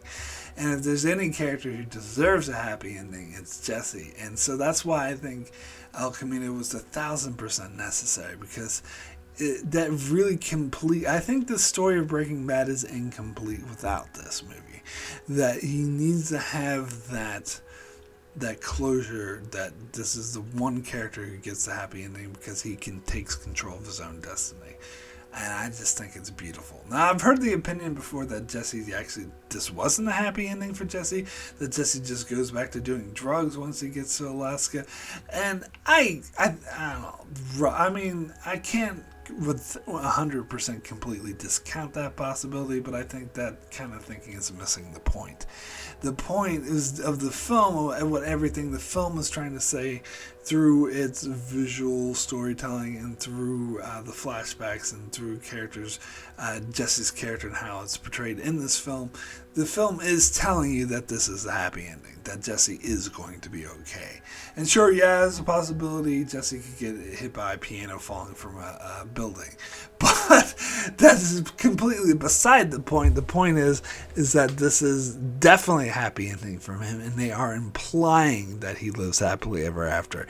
Now, as I said, I'm sure he will still be riddled with PTSD for the rest of his life, but this is like the best case scenario for Jesse, in my opinion. And as I said, if any character deserves a happy ending, it's Jesse.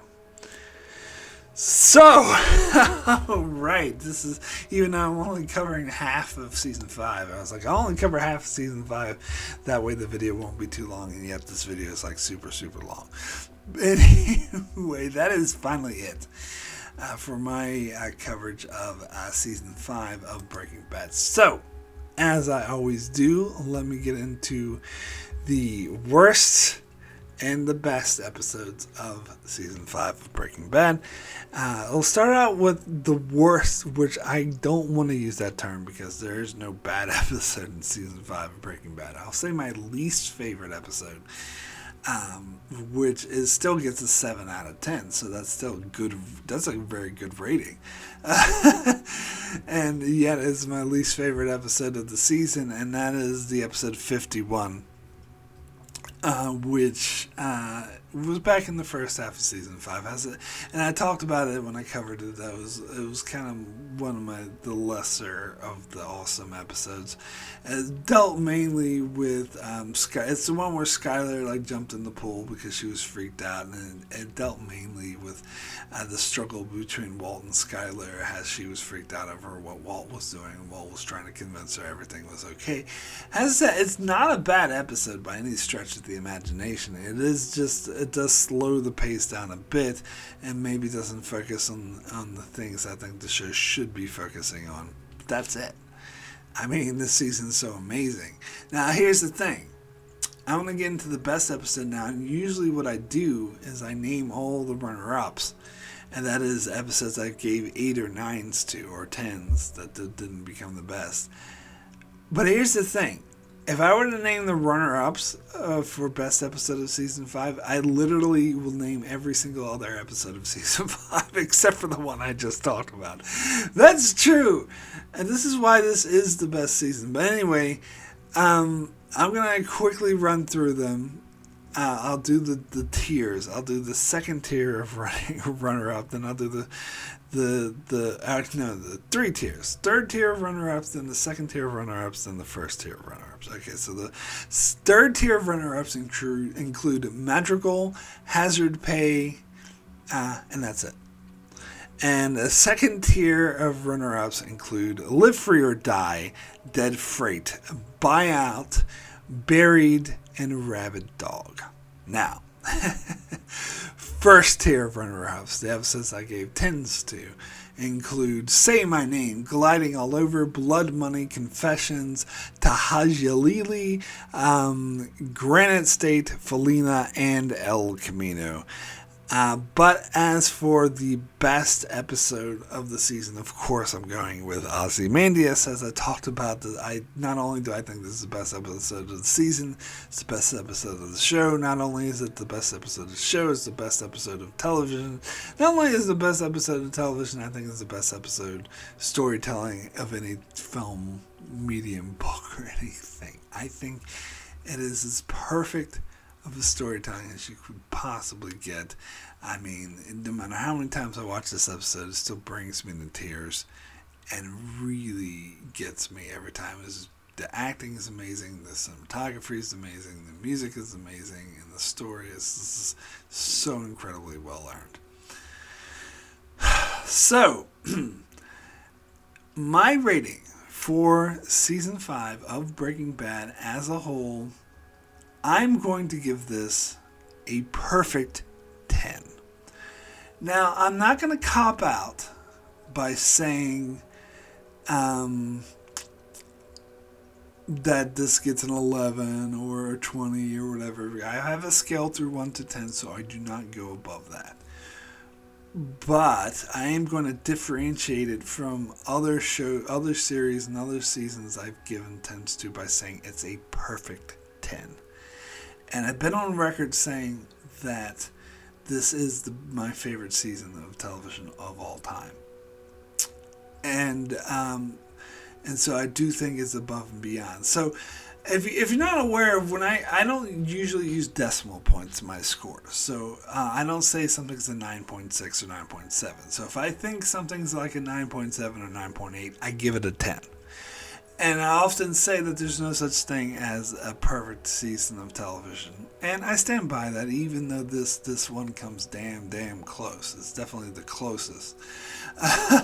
But it still has that 51 episode, which was just okay, so you can't say it was the perfect season of television. But it comes so damn close. So most seasons I would...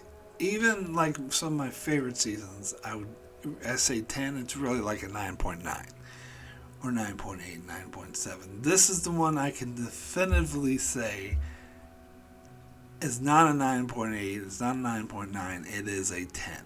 It is a perfect 10. It is the best you could hope for a TV season could ever be. Because it's so beautiful. Even the first half, again, I talked about this before, how some people like to shit on the first half of season 5, say it kind of brings the whole season down. I disagree. Even though the first half definitely isn't as great as the second half, it's still great. It's still, you got the interaction between Walt and Mike, and it does set up Walt's downfall. It does set up how egotistical Walt is.